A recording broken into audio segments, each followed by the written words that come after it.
आज सवेरे मैं आपके सामने उस वचन को लाने के लिए चाहता हूं जिससे मैंने प्रेरणा पाया. நான் இன்றைக்கு காலை வேளையிலே வசனத்தை கொண்டு வர விரும்புகிறேன். எந்த வசனத்தினாலே ஏவப்பட்டு வந்திருக்கிறேனோ. मेरे साथ खोलिएगा योएल नबी की किताब उसका 3रा अध्याय. என்னோடு கூட திறவுங்கள் யோவேல் தீர்க்கதரிசியின் புத்தகம் 3வது அதிகாரம். उसका 10वां पद को हम देखेंगे. அதனுடைய 10வது வசனத்தை நாம் பார்க்க போகிறோம். योएल नबी की किताब उसका 3रा अध्याय का 10वां पद. யோவேல் தீர்க்கதரிசியின் புத்தகம் 3வது அதிகாரம் 10வது வசனம். यहां हमारे मन में इस प्रकार की गड़बड़ी को डालने वाले एक बात को प्रभु का वचन में पाते हैं. இங்கே நம்முடைய மனதிலே ஒரு விதமான குழப்பத்தையோ காரியத்தையோ கொண்டு வரக்கூடிய அளவுக்கு உள்ள ஒரு வசனத்தை நாம் இங்கே பார்க்கிறோம். मैं उसको पढ़ रहा हूं हिंदी में. நான் அதை இந்தியிலே வாசிக்கிறேன். अपने अपने हल की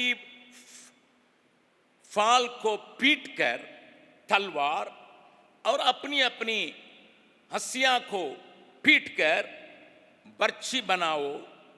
जो बलहीन है हो वो भी कहे मैं वीर हूं. உங்கள் மண்வெட்டிகளை பட்டயங்களாகவும் உங்கள் அறிவாள்களை ஈட்டிகளாகவும் அடியுங்கள். பலவீனனும் தன்னை பலவான் என்று சொல்வானாக. प्रभु के नाम की स्तुति महिमा होवे. தேவ நாமத்துக்கு மகிமை. इस वचन को अगर आप अच्छी तरह से अध्ययन करेंगे, இந்த வசனத்தை நீங்கள் தெளிவாக நீங்கள் தியானித்து பார்த்தால் हम ये सोच सकते हैं क्या परमेश्वर कहता मैं अपनी शांति तुम्हें देता हूं. क्या उस शांति का परमेश्वर हमें लड़ाई के लिए तैयार करता है? என்னுடைய சமாதானத்தை உங்களுக்கு கொடுக்கிறேன் என்று சொல்கிற அதே ஆண்டவர் இந்த வசனத்தை பார்க்கும் பொழுது என்ன ஒரு யுத்தத்துக்கோ சண்டைக்கோ நம்மை ஆயத்தப்படுத்துகிறாரோ. अपने अपने हल को भी पीट कर तलवार बनाने के लिए कहता है. உங்கள் மண்வெட்டிகளையும் பட்டயங்களாக அடியுங்கள் என்று சொல்லப்பட்டிருக்கிறதே. और अपने साधन जो खेती बाड़ी के लिए रखा है इसको पीट कर ऐसा साधन बना दो जो युद्ध के योग्य है. நீங்கள் உங்களுடைய வயல்வெளியிலே பயன்படுத்துகிற அறிவார்கள் காரியங்களை நீங்கள் ஈட்டிகள் யுத்தத்துக்கு பயன்படுத்தக்கூடிய ஈட்டிகளாய் உருவாக்குங்கள் என்று சொல்லப்பட்டிருக்கே. इसके अलावा एक दूसरी बात को भी यहां कहता है. जो अपने आप को कमजोर बलहीन समझते हैं क्या उसको वीर कह के परमेश्वर पुकारने के लिए या अपने को बुलाने के लिए कहता है. இது என்ன ஆண்டவர் யாரெல்லாம் தன்னை பலவீனன் என்று நினைக்கிறானோ அவனை பார்த்து தன்னை பலவான் என்று சொல்ல வேண்டும் என்று சொல்லுகிறாரே. प्यारों थोड़ा ध्यान से सुनिएगा मेरी संदेश को. இந்த செய்தியை பிரியமானவர்களே கவனத்தோடு கேளுங்கள். आप अगर माने ना माने आप जब मसीह यीशु को ग्रहण करते हैं, நீங்கள் அறிந்தோ அல்லது அறியாமலோ இருக்கிற ஒரு காரியம் உண்டு. இயேசு கிறிஸ்துவை ஏற்றுக்கொள்கிற வேளையிலே इस संसार की कई बातों से हमें लड़ाई करना जरूरी पड़ता है. இந்த உலகத்தில் உள்ள अनेक காரியங்களோடு கூட நாம் சண்டையிட போரிட நமக்கு தேவை உண்டு. लेकिन हमारा लड़ाई मांस और शरीर के साथ नहीं है. ஆனா நம்முடைய யுத்தமோ மாம்சத்தோடும் இரத்தத்தோடும் அல்ல. हमारा लड़ाई जो है आत्मिक बातों के साथ है. நம்முடைய யுத்தம் இருக்கிறதே ஆவிக்குரிய காரியங்களோடு இருக்கிறது. मैं नहीं जानता हूं कितने लोग इस बात को सुने हैं. எனக்கு தெரியாது எத்தனை பேர் இந்த காரியத்தை கேட்டிருக்கீங்க என்று சொல்லி. बीते हफ्ता 26 तारीख को पेरिस शहर में ओलंपिक शुरू हुआ. கடந்த வாரம் 26ஆம் தேதி பாரிஸ் பட்டணத்திலே ஒலிம்பிக் விளையாட்டு போட்டிகள் ஆரம்பிக்கப்பட்டன. 4 साल में एक बार ओलंपिक्स होता है. ஒலிம்பிக் விளையாட்டு போட்டிகள் 4 வருடத்துக்கு ஒரு முறை நடக்கிறது. इस साल पेरिस शहर को चुना गया था. இந்த வருஷம் அது பாரிஸ் நடக்க வேண்டும் என்று சொல்லி ஆயத்தப்படுத்தப்பட்டது. आपको मालूम है 206 देश के खिलाड़ी उसमें भाग लेते हैं. நீங்கள் அறிந்திருக்கலாம் 206 தேசத்தைச் சேர்ந்த விளையாட்டு வீரர்கள் அதில் கலந்து கொள்கிறார்கள். 10,500 खिलाड़ी उसमें भाग लेते हैं. 10,500 விளையாட்டு வீரர்கள் அதில் கலந்து கொள்கிறார்கள். और 3 लाख से अधिक लोग उस पहले ओपनिंग सेरेमनी में भाग लेने के लिए टिकट खरीदे हैं. 3 லட்சத்துக்கும் மேலான பேர் அதை பார்க்கும்படியாக முதலாவது நடந்த அந்த ஓப்பனிங் செரிமனியிலே கலந்து கொள்ள டிக்கெட் வாங்கினார்கள். और करोड़ों करोड़ लोग पूरा दुनिया से टीवी में अपनी अपनी भाषा में उन सारी बातों को सुनते हैं.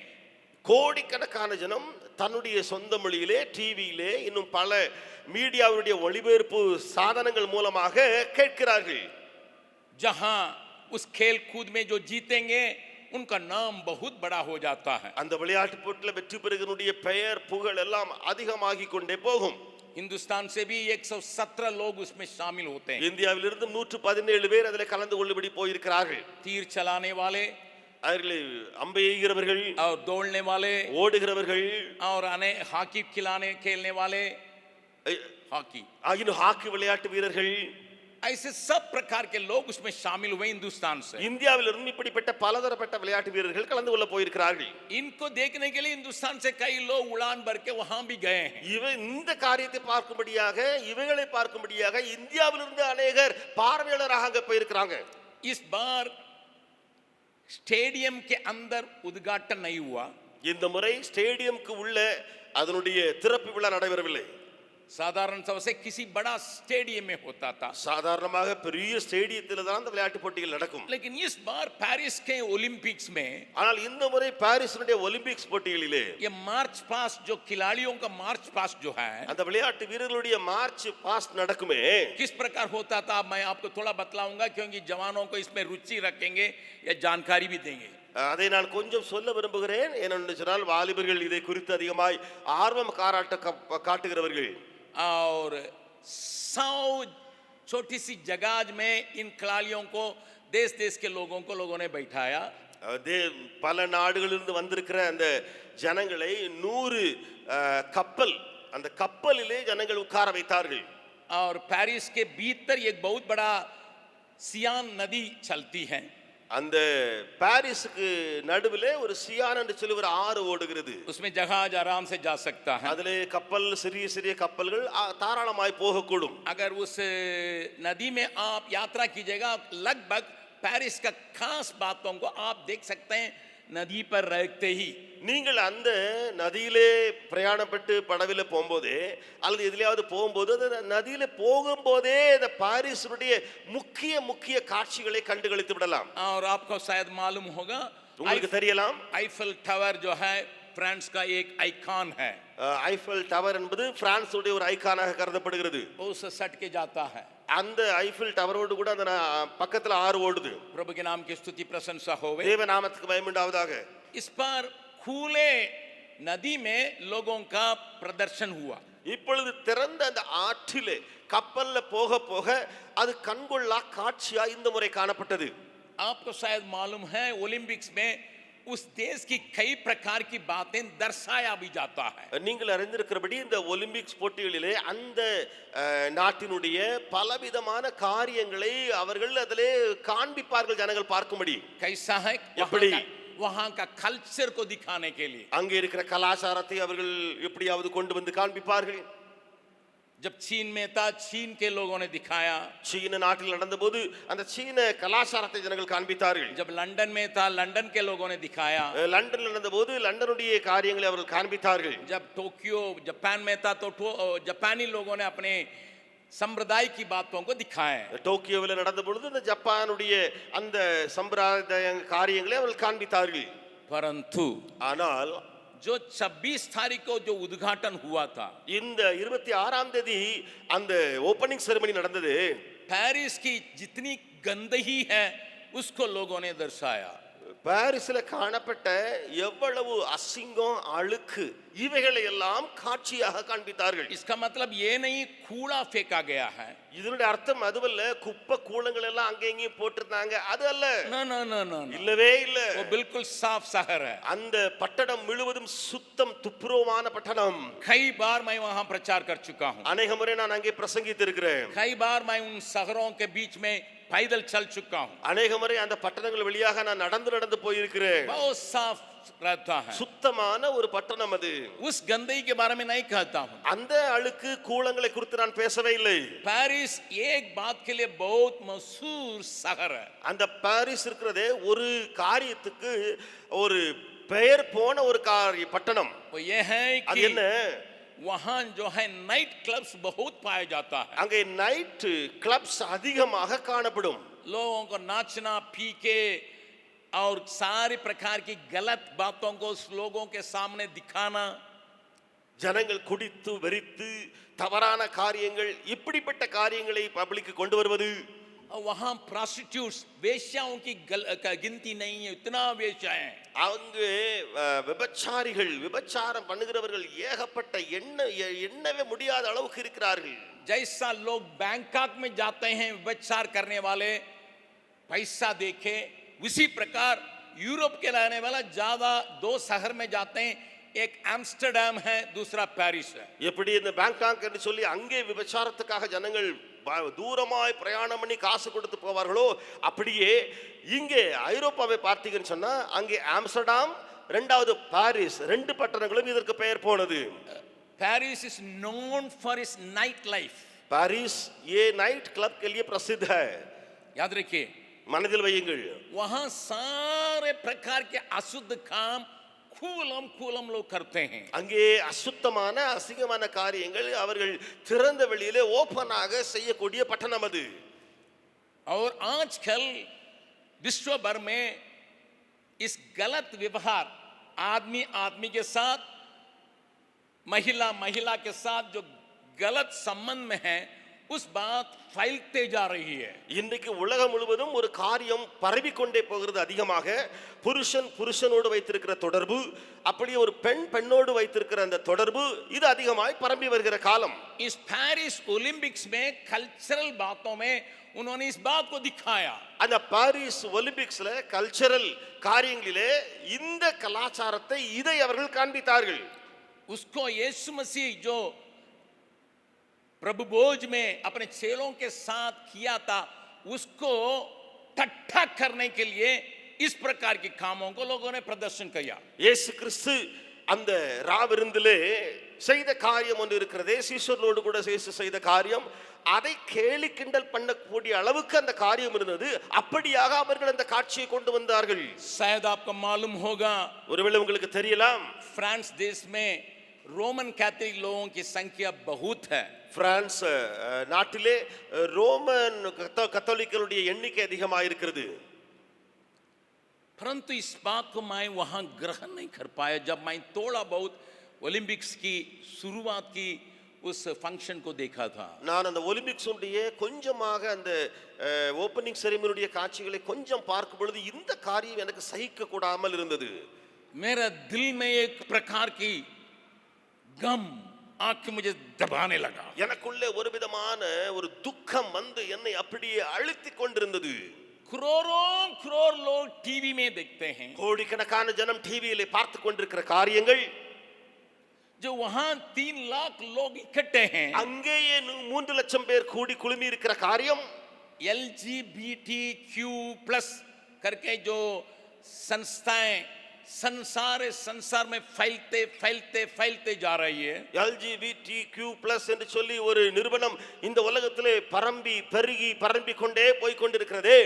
वो LGBT का मतलब वे लोग इस प्रकार की गलत गंदे परमेश्वर के वचन के विरोध में काम करने वाले उनका संगठन है। उसके लोगों का पूरा दबाव इस प्रोसेशन में पाया जाता था। இந்த ப்ரொசஷன்ல அந்த LGBT உடைய காரியங்கள் இருக்கிறதே, தேவனுக்கு விரோதமாய் கிரியை செய்கிற, வசனத்துக்கு விரோதமாய் கிரியை செய்யக்கூடிய காரியங்கள், பரவுகிற காரியங்கள், அதை இந்த ப்ரொசஷன்ல எடுத்து காட்டினார்கள். उनको मालूम है करोड़ लोग उसको देखते हैं। அவர்களுக்கு நன்றாவே தெரியும், இந்த நாம் போடுகிற காட்சிகளை கோடிக்கணக்கான ஜனம் பார்த்து கொண்டிருக்கும். इस प्रकार की गंदगी को बहुत फैलाया जाता है। இப்படிப்பட்ட அசிங்கத்தை அதிகமாய் பரப்பப்படுகிறது. जवान बच्चे थोड़ा ध्यान से सुने, வாலிப பிள்ளைகளே கவனத்தோடு கேளுங்கள். एशिया में ज्यादा जनसंख्या है, ஆசியாவிலே அதிகமான ஜனப்பெருக்கம் உண்டு.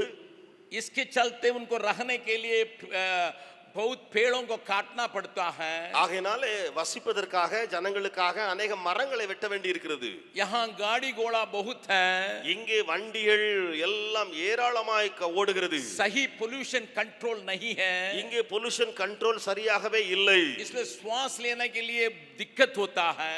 இதிலே சுவாசிப்பதற்கு ஒரு கஷ்டமான ஒரு காரியம் உண்டு. दिल्ली पटना जैसा शहरों में जीना मुश्किल है, श्वास लेना मुश्किल है। டெல்லி பட்னா இப்படிப்பட்ட பட்டணங்களிலே நல்ல காற்றை சுவாசிப்பது வாழ்வதே கடினமாக இருக்கிறது. ये पूरे दुनिया को मालूम है। இது முழு உலகத்தாருக்கும் நன்றாக தெரியும். ஐரோப்பா की जनसंख्या घटता है, ஐரோப்பாவினுடைய ஜனத்தொகை குறைந்து கொண்டு போகிறது, एशिया का जनसंख्या बढ़ता है। ஆனால் ஆசியாவினுடைய ஜனத்தொகை கூடிக்கொண்டே போகிறது. इसलिए यूरोप में रहने वालों का एक विचार है, अनेक विचारों में एक विचार है। ஆகையினாலே ஐரோப்பாவில் இருக்கிறவருடைய எண்ணங்கள் நிறைய உண்டு. அதுல ஒரு எண்ணம் என்ன தெரியுமா? जनसंख्या को कंट्रोल करने के लिए आदमी आदमी के साथ रहे, औरत औरत के साथ रहे तो जनसंख्या बढ़ेगा नहीं, ये उनका एक विचार है। ஜனப்பெருக்கத்தை அல்லது ஜனத்தொகையை குறைப்பதற்காக புருஷன் புருஷனோடு தொடர்பு வைக்கட்டும், பெண் பெண்ணோடு தொடர்பு வைக்கட்டும், இது அவருடைய வழிமுறைகளிலே ஒன்றாயிருக்கிறது. और एक और बात है, இன்னொரு காரியம் அங்கே உண்டு. डॉक्टर लोगों ने कई बार इस बात को बतलाया, மருத்துவர்கள் अनेक முறை இந்த காரியத்தை சொல்லியிருக்கிறார்கள். इस गलत संबंध के चलते एड्स बीमारी बहुत जल्दी किसी को पकड़ सकती है। இந்த தவறான தொடர்புனாலே எய்ட்ஸ் வியாதி எளிதாக எல்லாரையும் பற்றக்கூடும். एड्स बीमारी कई हजारों लाखों लोगों को सत्यानाश कर सकता है। இந்த எய்ட்ஸ் வியாதி अनेक லட்சக்கணக்கான ஆயிரக்கணக்கான பேரை கொல்லக்கூடும். इसलिए जनसंख्या को घटाने के लिए ये दो बातों को वहां के बुद्धिजीवी अपने को समझते हैं, वे फैलाने के लिए मदद करते हैं, करोड़ों करोड़ रुपया देते हैं। ஆகையினாலே அங்க இருக்கிற படிப்பறிந்தவர்கள் எல்லாம் தெரிந்தவர்கள் என்று சொல்லுகிறார்களே, இந்த ரெண்டு காரியத்தை நடைமுறைப்படுத்த கோடிக்கணக்கான லட்சக்கணக்கான பணத்தை அவர்கள் சொல்லி செய்கிறார்கள். इसलिए ஆகையால் आप இன்று जब एशिया में जो रहते हैं, ஆசியாவில் இருக்கிறவர்கள் இருக்கிறார்களே, जो मसीह यीशु को जानते हैं, இயேசு கிறிஸ்துவை அறிந்திருக்கிறவர்கள், इस नाश करने वाली बातों के विरोध में लड़ने के लिए आवश्यकता पड़ता है। இந்த நாசப்படுத்துகிற காரியங்களுக்கு விரோதமாய் போராட வேண்டிய அவசியம் உண்டு. जवान, आपको मालूम है मेरा उम्र 78 हुआ है। வாலிபர்களே, உங்களுக்கு தெரிந்திருக்கலாம் என்னுடைய வயது 78 ஆகிறது. मैं नहीं जानता कितना साल मैं जीऊंगा। எனக்கு தெரியாது எத்தனை ஆண்டுகள் நான் வாழுவேன் என்று சொல்லி. बच्चे बड़े, आप जाने आपके सामने एक बहुत बड़ा खतरा और ये कुकर्म के द्वारा फैलाया जाता है। உங்களுக்கு முன்பதாக வாலிபர்களை அறிந்து கொள்ளுங்கள், ஒரு பெரிய ஆபத்து அல்லது ஒரு பயங்கரமான கொடுமை அப்படியே உங்கள் கண்களுக்கு முன்பாக பரப்பப்படுகிறது. आपको सबको इसके विरोध में संघर्ष करने का वक्त जल्दी आ रहा, आमने सामने। உங்களுக்கு முன்பதாகவே கண்களுக்கு முன்பதாகவே இதற்கு விரோதமாய் போராடக்கூடிய காலம் சீக்கிரத்தில் வருகிறது. ध्यान से सुनिए, கவனத்தோடு கேளுங்கள். इसीलिए इस प्रकार का पाप के विरोध में बाइबल बोलने के बाद, ஆகையினாலே இந்த பாவத்துக்கு விரோதமாய் வேதவசனம் எச்சரித்த பின்பு, पूरा विरोध करने के बाद, முழுவதுமாய் இந்த வேதவசனம் விரோதித்த பின்பு, ओलंपिक्स में उसको दर्शाते हैं ताकि बच्चे उसमें शामिल हो जाएं। ஒலிம்பிக்ஸ்ல அவர்கள் காட்டுகிறார்களே, காரணம் பிள்ளைகள் வரைக்கும் பிள்ளை முதற்கொண்டு அதிலே கலந்து கொள்ளட்டும். इसलिए बाइबल बताती है, ஆகையால வேதம் சொல்லுகிறது, योएल नबी अंतिम दिनों की बातों को दर्शाने वाला एक नबी है। யோவேல் தீர்க்கதரிசி கடைசி நாட்களிலே உள்ள காரியங்களை அவன் தீர்க்கதரிசனமாய் உரைக்கிற ஒரு தீர்க்கதரிசி. उस किताब में 3 अध्याय हैं, तीनों अध्याय के अंदर अंतिम दिनों की बातों को जावा भविष्यवाणी के द्वारा योएल नबी के द्वारा परमेश्वर ने प्रकट किया। இந்த கடைசி காலகட்டத்தில் நடக்க போகிற காரியங்களை இந்த யோவேல் 3 அதிகாரங்கள் உடையவைகள் தான். இந்த 3 அதிகாரங்களிலேயும் அழகாக தீர்க்கதரிசனமாய் ஆண்டவர் சொல்லுகிறார். उन वचनों में, அந்த வசனங்களிலே प्रभु ये कहता है, ஆண்டவர் இப்படி சொல்லுகிறார், जो बलहीन है, जो कमजोर है, वो अपने को कहे मैं पहलवान हूं। பலவீனன் யாவரும் சொல்வார்களாக நான் பலவான் என்று சொல்லி. एक 9वां पद को भी पढ़िएगा, उसमें அதே அதிகாரத்தில் 9வது வசனத்தை வாசித்து விடலாம். प्रभु का एक पुकार है, தேவனுடைய ஒரு பயங்கரமான சத்தம் அங்கே தொனிக்கிறது. वहां पर ये कहा गया है, அங்கே இப்படியாக சொல்லப்பட்டிருக்குது, जाति जाति में ये प्रचार करो, ஜாதி பிரஜாதிகளுக்குள்ளே இதை கூறுங்கள், युद्ध की तैयारी करो, யுத்தத்துக்கு ஆயத்தம் பண்ணுங்கள், अपने शूरवीरों को उबारो, பராக்கிரமசாலிகளை எழுப்புங்கள், सब योद्धा निकट आकर लड़ने के लिए बढ़ जाएं। யுத்த வீரர் எல்லாரும் சேர்ந்து ஏறி வர கடவர்கள். ध्यान से सुनिए, கவனத்தோடு கேளுங்கள். आपको मालूम है अभी इजराइल और हामस के अंदर जो लड़ाई चल रही है, या रशिया और यूक्रेन के बीच में जो लड़ाई चल रही है, इसमें से केवल फलस्तीन के लोग 40,000 लोगों का मृत्यु हो चुका है। ரஷ்யா உக்ரைன் இன்னும் பல யுத்தங்களை நீங்கள் கேள்விப்படுகிறீர்களே, அதிலே அந்த யூதர்கள் அல்லது அந்த அவர்களை சேர்ந்த 40,000 பாலஸ்தீனர்கள் கொல்லப்பட்டு விட்டார்கள். 30,000 लोग यूक्रेन में मारे गए हैं। 30,000 பேர் மட்டும் உக்ரைன்ல இறந்திருக்கிறார்கள். ये दोनों देश को एक साल के अंदर 70,000 लोगों की मृत्यु हो गई, जबकि उसमें जवान बच्चे बहन लोग पाए जाते हैं। இந்த ஒரு வருஷத்துக்குள்ள ரெண்டு தேசத்துக்குள்ள காரியங்களை இணைத்து பார்த்தால் 70,000 பேர் கொல்லப்பட்டு விட்டார்கள். இதில் பிள்ளைகள் வாலிபர்கள் முதற்கொண்டு ஏராளம் எண்ணிக்கை. लेकिन इससे बढ़कर ஆனால் இதையும் தாண்டி एक बहुत बड़ा युद्ध इस दुनिया के लिए, विश्वासियों के लिए रखी गई है। ஒரு பெரிய யுத்தம் உலகத்துக்குள்ளே அல்லது விசுவாசிகளுக்காக வைக்கப்பட்டிருக்கிறது. अगर अब आपके आत्मा में ताकत नहीं रहेगा, உங்களுடைய ஆவியிலே நீங்கள் பலன் கொள்ளவில்லை என்று சொன்னால், अगर आप परमेश्वर के संग संग चलने के लिए कोशिश नहीं करेंगे, நீங்கள் தேவனோடு கூட நடக்க முயற்சி எடுக்கவில்லை என்று சொன்னால், अगर परमेश्वर के वचन के साथ अपने को पूरी तरह से नहीं सौंपेंगे, தேவனுடைய வசனத்தோடு கூட உங்களை நீங்கள் முழுவதுமாய் ஒப்புக் கொடுக்கவில்லை என்று சொன்னால், परमेश्वर के सामने प्रार्थना में समय नहीं बिताएंगे, தேவனோடு கூட ஜெபத்திலே நீங்கள் தரித்திருக்கவில்லை என்று சொன்னால், आप सब कोई उस खतरा में नाश होने का डर है। நீங்கள் எல்லாருமே அந்த ஆபத்திலே அழிந்து போகக்கூடிய ஒரு பயங்கரம் உண்டு. आपके बच्चे उसमें संग्रार होने के लिए डर है। உங்களுடைய பிள்ளைகளும் இதிலே சங்காரமாக பயங்கரம் உண்டு. कान खोल के सुनिएगा, செவிகளை திறந்து கேளுங்கள். इसलिए मैं जवानों से बातचीत करता हूं। ஆகையினாலே வாலிபர்களோடு கூட நான் பேசுகிறேன். आपके लिए आपके सामने रखी हुई दुनिया उतना खतरा में है। உங்களுக்கு முன்பதாக வைக்கப்பட்டிருக்கிற உலகம் அவ்வளவு பெரிய ஆபத்துல இருக்கிறது. ध्यान से सुनिएगा, நன்றாய் கவனியுங்கள். मैं आपके जीवन के बारे में बातचीत करता हूं। உங்களுடைய வாழ்க்கையை குறித்து நான் பேசிக் கொண்டிருக்கிறேன். विशेष तौर से आपके आत्मिक जीवन के बारे में प्रचार करता हूं। விசேஷமா உங்களுடைய ஆவிக்குரிய வாழ்க்கை குறித்து பிரசங்கம் பண்ணுகிறேன். क्यों इस वचन को दुनिया भर में प्रचार करना है? ஏன் இந்த வசனத்தை உலகம் முழுவதும் போய் பிரசங்கிக்க வேண்டும்? जैसा मैंने शुरू में कहा, यह वचन लोगों को रूपांतर करता है। நான் ஆரம்பத்தில் சொன்னது போல இந்த வசனம் ஜனங்களை மறுரூபமாக்குகிறது. और भाई जेरी ने भी इस बात को मन में रखते हुए आपके साथ बातचीत किया था। சகோதரர் ஜெரீம் கூட இந்த காரியத்தை மனதில் வைத்தவராக உங்களோடு கூட பேசி இருந்தார். हमारे अंदर एक रूपांतर को लाने की ताकत केवल मसीह यीशु में है, केवल मसीह यीशु में है। இயேசு கிறிஸ்துவிலே மாத்திரம், இயேசு கிறிஸ்துவிலே மாத்திரம் ஜனங்களுடைய வாழ்க்கையை மறுரூபமாக்கக்கூடிய திறன் இருக்கிறது. मैं सारी बातों को कहने के लिए मेरे पास समय नहीं, எல்லாவற்றையும் சொல்வதற்கு இடத்துல நேரம் போதாது. परंतु एक बात को पर मैं ध्यान देने के लिए चाहता हूं। ஆனால் ஒரு காரியத்தை குறித்து நான் அதிகமாக கவனம் செலுத்த விரும்புகிறேன். 10वां पद का पिछले भाग को पढ़ेंगे एक और बार। 10வது வசனத்துடைய பின்பகுதியை இன்னொரு முறை வாசிக்கலாம். और वहां पर यह लिखा है, அங்கே இப்படி எழுதி இருக்கிறது, जो बलहीन हो वो भी कहे मैं वीर हूं। பலவீனனும் தன்னை பலவான் என்று சொல்வானாக. प्रभु के नाम की स्तुति प्रशंसा रहे। தேவ நாமத்துக்கு மகிமை உண்டாவதாக. आप अपने को सोचते होंगे मैं बहुत कमजोर हूं। நீங்கள் உங்களை குறித்து யோசித்துக் கொண்டிருக்கலாம், நான் ரொம்ப பலவீனமாயிருக்கிறேன். आप ये विचार किए होंगे मेरा आत्मिक बल घटा है, मैं उसमें बहुत कमजोर हूं। நீங்கள் இப்படி யோசித்துக் கொண்டிருக்கலாம், என்னுடைய ஆவிக்குரிய பலன் குறைந்து குறைந்து பலவீனமான நான் இதுல இருக்கிறேன். मेरा मानसिक ताकत भी कम हो गया है। என்னுடைய மன பலனும் கூட குறைந்து போய் இருக்கிறது.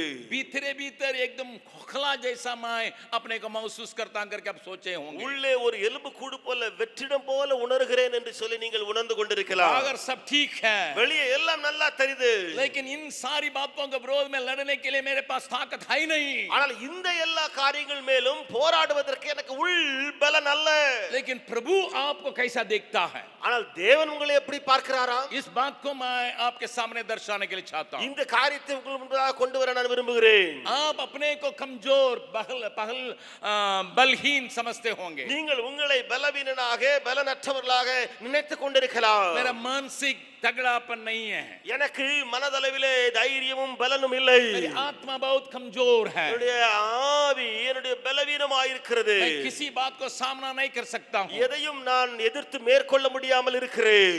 ऐसे लोगों को देख के परमेश्वर कहता है, அப்படிப்பட்டவர்களை பார்த்து ஜனங்கள் சொல்லுகிறார், तुम शूरवीर सुरमा हो।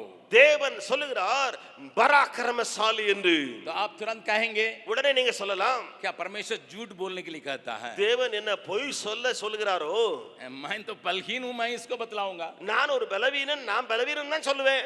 मुझे उठने के लिए तकलीफ होती है, बैठने எலும்ப के लिए तकलीफ கஷ்டமா होती இருக்கு, है, படுக்க கஷ்டமா இருக்கு, और खाना खाते हैं लेकिन कहाँ जाता पता नहीं है, சாப்பிடுறான சாப்பாடு எங்க போகுதுன்னு தெரிய மாட்டேங்குது, हाथ पैर ढीला हो गया है, கை காலெல்லாம் தளர்ந்து போயிருக்கு, இருக்குது. मैं अपने को बहुत कमजोर समझता हूँ நான் என்ன ரொம்ப பலவீனனாய் உணர்ந்திருக்கிறேன். और लेकिन प्रभु कहता है ஆனால் ஆண்டவர் சொல்லுகிறார் உங்களை பார்த்து, और परमेश्वर के पास जाने से कहता है ஆண்டவர் இடத்துல நீ போய் கேட்டீங்கன்னா உங்களுக்கு ஒருத்தர் இப்படி சொல்றாரு, कहो ना यार ஏ சொல்லுப்பா நீ तुम सूरवीर सुरमा है நீ ஒரு பராக்கிரமசாலி சொல்லுப்பா. अरे भैया ये कैसा कहेंगे எப்படியா சொல்ல முடியும்? डॉक्टर साहब டாக்டரே, डॉक्टर साहब டாக்டர் அவர்களே, क्या हमको झूठ बोलने के लिए सिखाते हैं என்ன நீ பொய் சொல்ல நீர் கற்றுக் கொடுக்கிறீரோ? क्या बाइबल हमको झूठ बोलने के लिए सिखाती है இந்த வேதம் என்ன பொய் சொல்ல சொல்லி கொடுக்குதோ?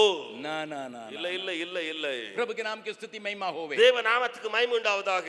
एक दिन अपना भाई को लेके अंद्रयास प्रभु यीशु मसीह के पास आया ஒரு நாள் தன்னுடைய சகோதரனை கூட்டிக் கொண்டு அந்திரேயா இயேசுவின் அண்டையிலே வந்தான். क्योंकि अंद्रयास एक रात यीशु मसीह के साथ बिताया था ஏனென்றால் அந்திரேயா என்பவன் ஒரு இரவு தான் இயேசுவோடு கூட கழித்திருந்தான். उनसे बातचीत किया அவரோடு கூட பேசியிருந்தான். पहचान लिया அறிந்து கொண்டான் இயேசுவை. ये सचमुच में मसीहा है இது உண்மையிலேயே இவர் மேசியா தான், तुरंत கிறிஸ்துதான். उसको मन में लगा மனக்குள்ள அவனுக்கு வந்தது ஒன்று, मैं समझ गया நான் புரிந்து கொண்டு लेकिन मेरा भाई है எனக்கு ஒரு சகோதரன் उससे இருக்கிறான், बड़ा भाई है எனக்கு ஒரு அண்ணன் இருக்கிறான், उनको भी समझाना அவனுக்கு समझना நான் புரிய வைக்க போறேன். इसलिए घर दौड़ के गया ஆகையினால வீட்டை தேடி போனான். और बोल अपने भाई भैया को बुलाया வீட்டுக்கு போய் அண்ணனை கூப்பிட்டான். भैया भैया चलो ना यार அண்ணன் அண்ணன் கொஞ்சம் என் பக்கம் ஓடுமா, हम लोग मसीहा को देख लिए हैं நான் மேசியாவை பார்த்துட்டேன். देख लिया பார்த்துட்டியா? हम भी देखना நானும் பார்க்கணுமே. पतरस तुरंत चले आया உடனே பேதுருவும் கூட போறான்.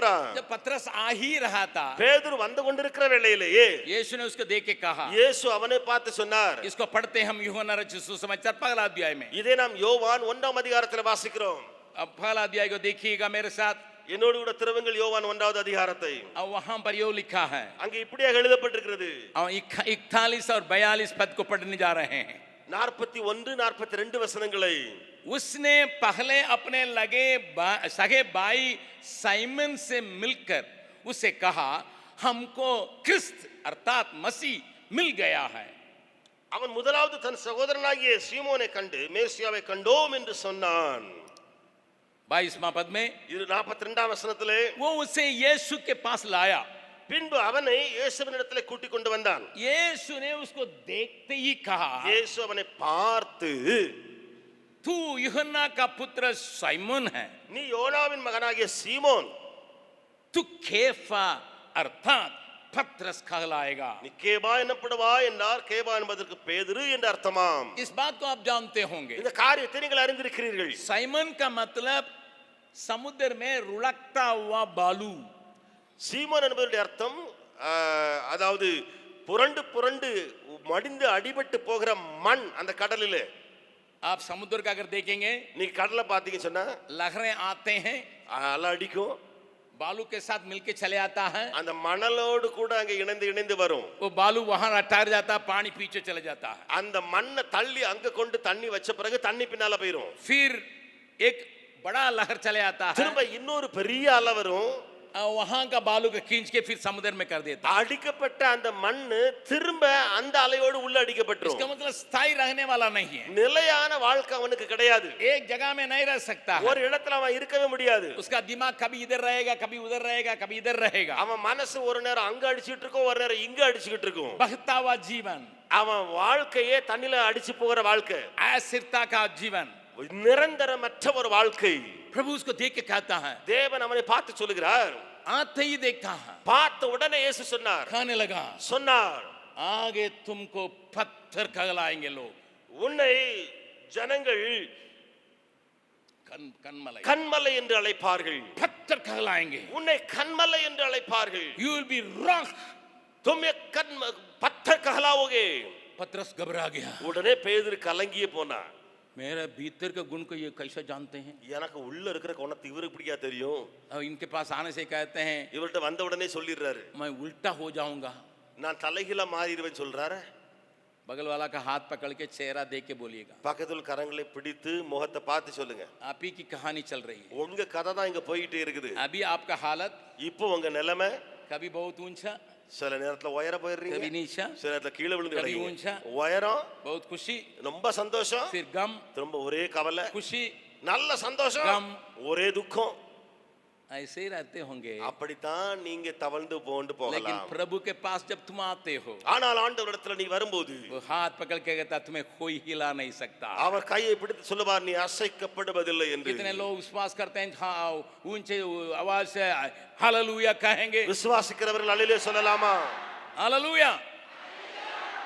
प्रभु के पास ये ताकत है हमें पहलवान बनाने का, ஆண்டவரிடத்துல ஒரு சக்தி இருக்கிறது நம்மை பலவானாக மாற்று. या उसकी दृष्टिकोण से हमारे लिए आगे की रखी हुई उस महिमा में ही प्रभु देखता है। அந்த கண்ணோட்டத்துல பார்க்கிறார். எப்படி நமக்கு பின்னால வரப்போகிற நாட்களில் வைக்கப்பட்ட அந்த மகிமை இருக்கிறது, அதையே அவர் பார்த்து இப்போது பேசுகிறார். वर्तमान बात को प्रभु नहीं देखता है, இப்பொழுது நடக்கிற காரியங்களை கர்த்தர் பார்க்கிறதில்லை. वो जानता है आप वर्तमान में क्या है, அவருக்கு தெரியும் இந்த நடக்கிற காரியங்கள் என்ன என்று சொல்லி. वर्तमान में आपके मन के विचार क्या है, உங்க இப்பொழுது உங்களுடைய மனது என்ன என்று சொல்லி அவருக்கு தெரியும். एक आदमी एक गुरु के पास गया, ஒரு மனிதன் குருவினிடத்துல போனான். गुरु से कहा அவன் தன் குருவை பார்த்து சொன்னான், मैं बहुत बातों में बहुत अच्छा हूँ, நான் நிறைய விஷயங்களும் ரொம்ப நல்லா இருக்கேயா. परिवार में बहुत अच्छा हूँ, குடும்பத்துல நல்ல மனுஷனா, परिवार के लिए जो कुछ देना करता हूँ, குடும்பத்துல என்னெல்லாம் செய்யணுமோ எல்லாவற்றையும் செய்திடுறையா. पत्नी से प्यार करता हूँ, बच्चों से प्यार करता हूँ, மனைவியை நேசிக்கிறவன் பிள்ளைகளையும் நேசிக்கிறேன். लेकिन एक ही बात है, ஆனா ஒரே ஒரு காரியம், अचानक इतना क्रोध चले आता ना, मैं हल्ला करता हूँ, मालूम पड़ता है कि छत फट जाएगा। திடீர்னு வர்ற கோபத்தினால அவ்வளவு சத்தம் போட்டுருந்தேன், அந்த சத்தத்துல அப்படி ஒரு தோற்றம், அந்த மேல இருக்கிற கூரையை பிஞ்சு இடிஞ்சு விழுதுற மாதிரி. अचानक ऐसा गुस्सा आ जाता है, திடீர்னு எனக்குள்ள வர்றது கோபம். मेरा उस कमजोरी जो है मुझे जकड़ के रखा है, எனக்கு அந்த பலவீனம் பிடிச்சு வச்சிட்டு இருக்குது. ये बात मेरे नाम को बहुतों के बीच में खराब कर दिया। இந்த விஷயம் என் பேரை பல இடத்துல கெடுத்து போச்சு. गुरु स्वामी थोड़ा सा सलाह दीजिए। குரு ஐயா, சுவாமி கொஞ்சம் எனக்கு பலன் தாருங்க, அல்லது எனக்கு ஒரு ஆலோசனை கொடுங்க. वो गुरु ने कहा, அந்த குரு சொன்னாரு, बैठो। உட்காருப்பா. एक केला हाथ में दिया, ஒரு வாழைப்பழத்தை கையில கொடுத்தாரு, खाओ। சாப்பிடு. आदमी को गुस्सा आ गया, இந்த மனுஷனுக்கு ரொம்ப கோவம் வந்துட்டு कॉलर पकड़ के बोलने लगा, मैं यहाँ गुस्सा का कम करने के लिए आया, आप केला खिला के उसको तमा रहे हैं। நான் கோபத்தை குறைக்க வந்திருக்கிறேன், நீர் என்னையா, காலரை பிடிச்சு கேட்க ஆரம்பிச்சான், நீர் என்னையா வாழைப்பழத்தை கொடுத்து இவனை சரி பண்ணிடுறான்னு வாழைப்பழத்தை தாரிடும். बैठ के खाने के लिए कहता है, அவன் உட்கார்ந்துகிட்டு அவன் சொல்றான்.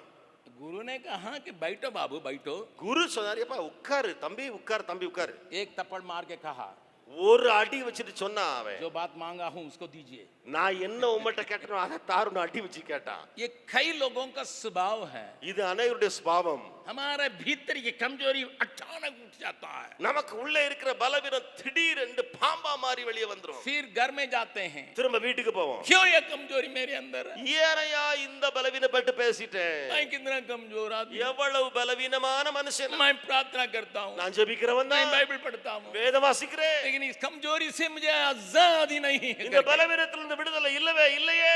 इसलिए अपने कमजोरी को अपने कमजोरी को आप खुद जानते हैं, किस प्रकार की कमजोरी आपके अंदर है। ஆகையினாலே எனக்குள்ளே உங்களுக்குள்ளே இருக்கு, எனக்குள்ளே இருக்கிற பலவீனத்தை நீர் அறிந்திருக்கிறீர், எப்படிப்பட்ட பலவீனம் என்று प्रभु के சொல்லி. नाम की स्तुति प्रशंसा தேவ हो। நாமத்துக்கு மகிமை உண்டாவதாக. प्रभु उसको भी जानता है, ஆண்டவர் அதையும் அறிந்திருக்கிறார், अभी की हालत को भी जानता है, இப்ப இருக்கிற நிலைமையும் அறிந்திருக்கிறார், आपको क्या परिवर्तित करने जा रहा है उसको भी जानता है, உங்களை எது மாற்றி எப்படி போகிறது அதையும் அறிந்திருக்கிறார். इसलिए अभी की हालत को आपको नहीं बतलाता, ஆகையினால இப்ப இருக்கிற நிலைமையை உங்களுக்கு அவர் சொல்ல மாட்டார், परंतु ஆனால் आपको क्या बनाने के लिए उसकी इच्छा है उसको प्रकट करता है। உங்களை எப்படி உருவாக்க போகிறார், அவருடைய விருப்பம் என்ன, அதை ஆண்டவர் சொல்லுகிறார். इसलिए योएल नबी किताब में आने वाली युद्ध को देख के बलहीन भी कहे मैं शूरवीर हूं। ஆகையினாலே வரப்போகிற பெரிய யுத்தம் இருக்கிறதே, அதை பார்த்து இப்போது இருக்கிற பலவீனம் சொல்லட்டும், நான் பலவான் என்று சொல்லி. आपके अंदर का बल, आपके अंदर का ताकत किन बातों से किया जाता है उसको मैं बतलाने जा रहा हूं। உங்களுக்கு உள்ளே இருக்கிற அந்த பலன் இருக்கிறதே அல்லது சக்தி இருக்கிறதே, எந்த காரியத்தினால இழுத்து உறிஞ்சி போடப்படும் என்று உங்களுக்கு சொல்ல விரும்புகிறேன். अगर इस बात को आपको देखना है, இந்த காரியத்தை நீங்கள் பார்க்க வேண்டும் என்று சொன்னால், हमारे लिए एक सुंदर व्यक्ति के बारे में बतलाया गया है। ஒரு அருமையான மனிதனை குறித்து அங்கே சொல்லப்பட்டிருக்கு. न्यायों की किताब 6 और 7 अध्याय में पाते हैं। நியாயாதிபதிகளின் புத்தகம் 6ஆம் 7ஆம் அதிகாரத்தில் நாம் பார்க்கிறோம். यहाँ का वातावरण के बारे में थोड़ा बहुत बतलाऊं ताकि सब कोई समझ सके। सके। இங்க இருக்கிற சூழ்நிலை குறித்து நான் உங்களுக்கு சொல்லட்டும், எல்லாரும் புரிந்து கொள்ளும்படியாக. इजरायलियों को परमेश्वर ने एक सुखदायी जगह पर ले आया था, இஸ்ரவேலை ஜனங்கள் ஒரு நல்லாக செழிப்பான இடத்துக்கு கர்த்தர் கொண்டு வந்தார். परंतु वे परमेश्वर की बातों पर विचार नहीं किए, वे उस देश की लोगों की बातों को अपनाए. ஆனால் செழிப்பான தேசத்திலே தேவனை குறித்து அவர்கள் சிந்தை கொள்ளாமல் அந்த ஜனத்தாருடைய பழக்க வழக்கங்களுக்கு உட்பட்டார்கள். इसलिए परमेश्वर उनके विरोध में ஆகையால தேவன் அந்த இஸ்ரவேல் ஜனத்துக்கு விரோதமாக எழும்பினார். 6 अध्याय में लिखा है, 6ஆம் அதிகாரத்தில் எழுதப்பட்டிருக்குது, 7 साल मिद्यान के हाथ में सौंप दिया. 7 ஆண்டுகள் மீதியானுடைய கரத்தில் ஒப்பு கொடுத்தார். मिद्यान लोगों का काम क्या है? மீதியானுடைய வேலை என்ன? इजरायली लोग मेहनत करेंगे, இஸ்ரவேலர் எல்லாம் உழைச்சு பாடுபடுவாங்க. लेकिन उसके कटनी के वेले ले जाएंगे. ஆனால் அந்த அறுவடை டைம்ல மீதியானிகள் வந்து அறுத்து கொண்டு போவாங்க. बहुत परेशान होके भेड़ बकरी को चलाएंगे, நல்ல கஷ்டப்பட்டு ஆடுகளை எல்லாம் மேய்ப்பாங்க. और वे आके ले आएंगे, ले ஆனால் மீதியானிகள் வந்து வாரி கொண்டு போவார்கள். इजरायली लोगों के पास ताकत नहीं रहा, क्योंकि परमेश्वर ने उनको कहा था तुम्हारे पास ऐसा ताकत है जिसके विरोध में कोई खड़ा नहीं हो सकता. அதே இஸ்ரவேல் ஜனத்துல பலத்துக்கு குறைவே இல்லை. ஏனால் கர்த்தரே சொல்லியிருந்தார், உனக்கு உள்ள இருக்கிற பலத்துக்கு விரோதமாய் எவனும் எதிர்த்து நிற்க முடியாது. बालाम जो मिद्यान राजा को सलाह देने वाला था, பாலாம் என்பவன், அந்த பிலேயாம் என்பவன் மிதியானுடைய ராஜாவுக்கே ஆலோசனை சொன்னவன். वो इजरायलियों को देख के क्या कहा था? அந்த அவன் இஸ்ரவேலரை பார்த்து என்ன சொன்னான் தெரியுமா? वहां गिनती की किताब में उसको पढ़ते हैं, அதை நாம் என்னாகமத்தின் புத்தகத்தில் வாசிக்கிறோம். इसके बारे में परमेश्वर के दृष्टिकोण से वे क्या है उसको थोड़ा देखिएगा. இதனுடைய தேவனுடைய பார்வை என்ன என்று சொல்லி அதை கொஞ்சம் பாருங்கள். और वहां पर लिखा है, அங்கே எழுதப்பட்டிருக்கிறது. मेरे साथ खोलिएगा गिनती की किताब. என்னோட திறவுங்கள் என்னாகமத்தின் புத்தகம். और वहां पर गिनती की किताब, என்னாகமம் गिनती की किताब, उसका 23वां अध्याय, उसका 22 पद என்னாகமம் 23 22 मैं पढ़ रहा हूं. நான் வாசிக்கிறேன். उनको मिस्र देश में से ईश्वर ही निकाले लिए आ रहा है, वो तो बहनेले साड़ के समान बल रखता है.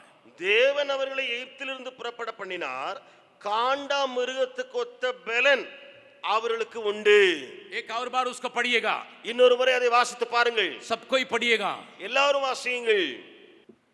परंतु उनका ताकत इतना जबरदस्त, அவருடைய பலன் காண்டா மிருகத்துக்கு ஒத்த பலன் இருந்தது. ये कौन कह रहा है? இதை சொல்லுகிறது யார்? कौन कह रहा है? இதை யார் சொல்றா?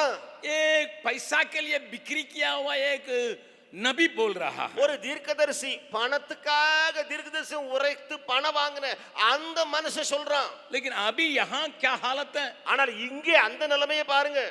वे जाके गुफाओं में छिप गए, அவர்கள் போய் கெபிகளிலே ஒளிந்து கொண்டார்கள். मिदान के सामने खड़ा होने के लिए तैयार नहीं. மீதியானருக்கு முன்பதாக நிற்க ஆயத்தமா இல்ல. मिदान लोगों को परमेश्वर ने ये प्रकट किया, इनका ताकत का कोई सीमा नहीं है. மீதியானருக்கே தேவன் வெளிப்படுத்தி இருந்தார், இஸ்ரவேலுக்குள்ளே சக்தி பலனுக்கு குறைவே இல்லை. भजन संगीता का लेखक उसके बारे में क्या कहता है? சங்கீதக்காரன் எழுதும்போது அதை குறித்து என்ன எழுதுகிறார்? मेरे साथ खोलिएगा, என்னோடு திறவுங்கள். भजन संगीता 105, சங்கீதம் 105. वहां पर एक वचन को देखिएगा. அங்கே ஒரு வசனத்தை பாருங்கள். वहां पर क्या कहता है? அங்கே என்ன சொல்லுகிறார்?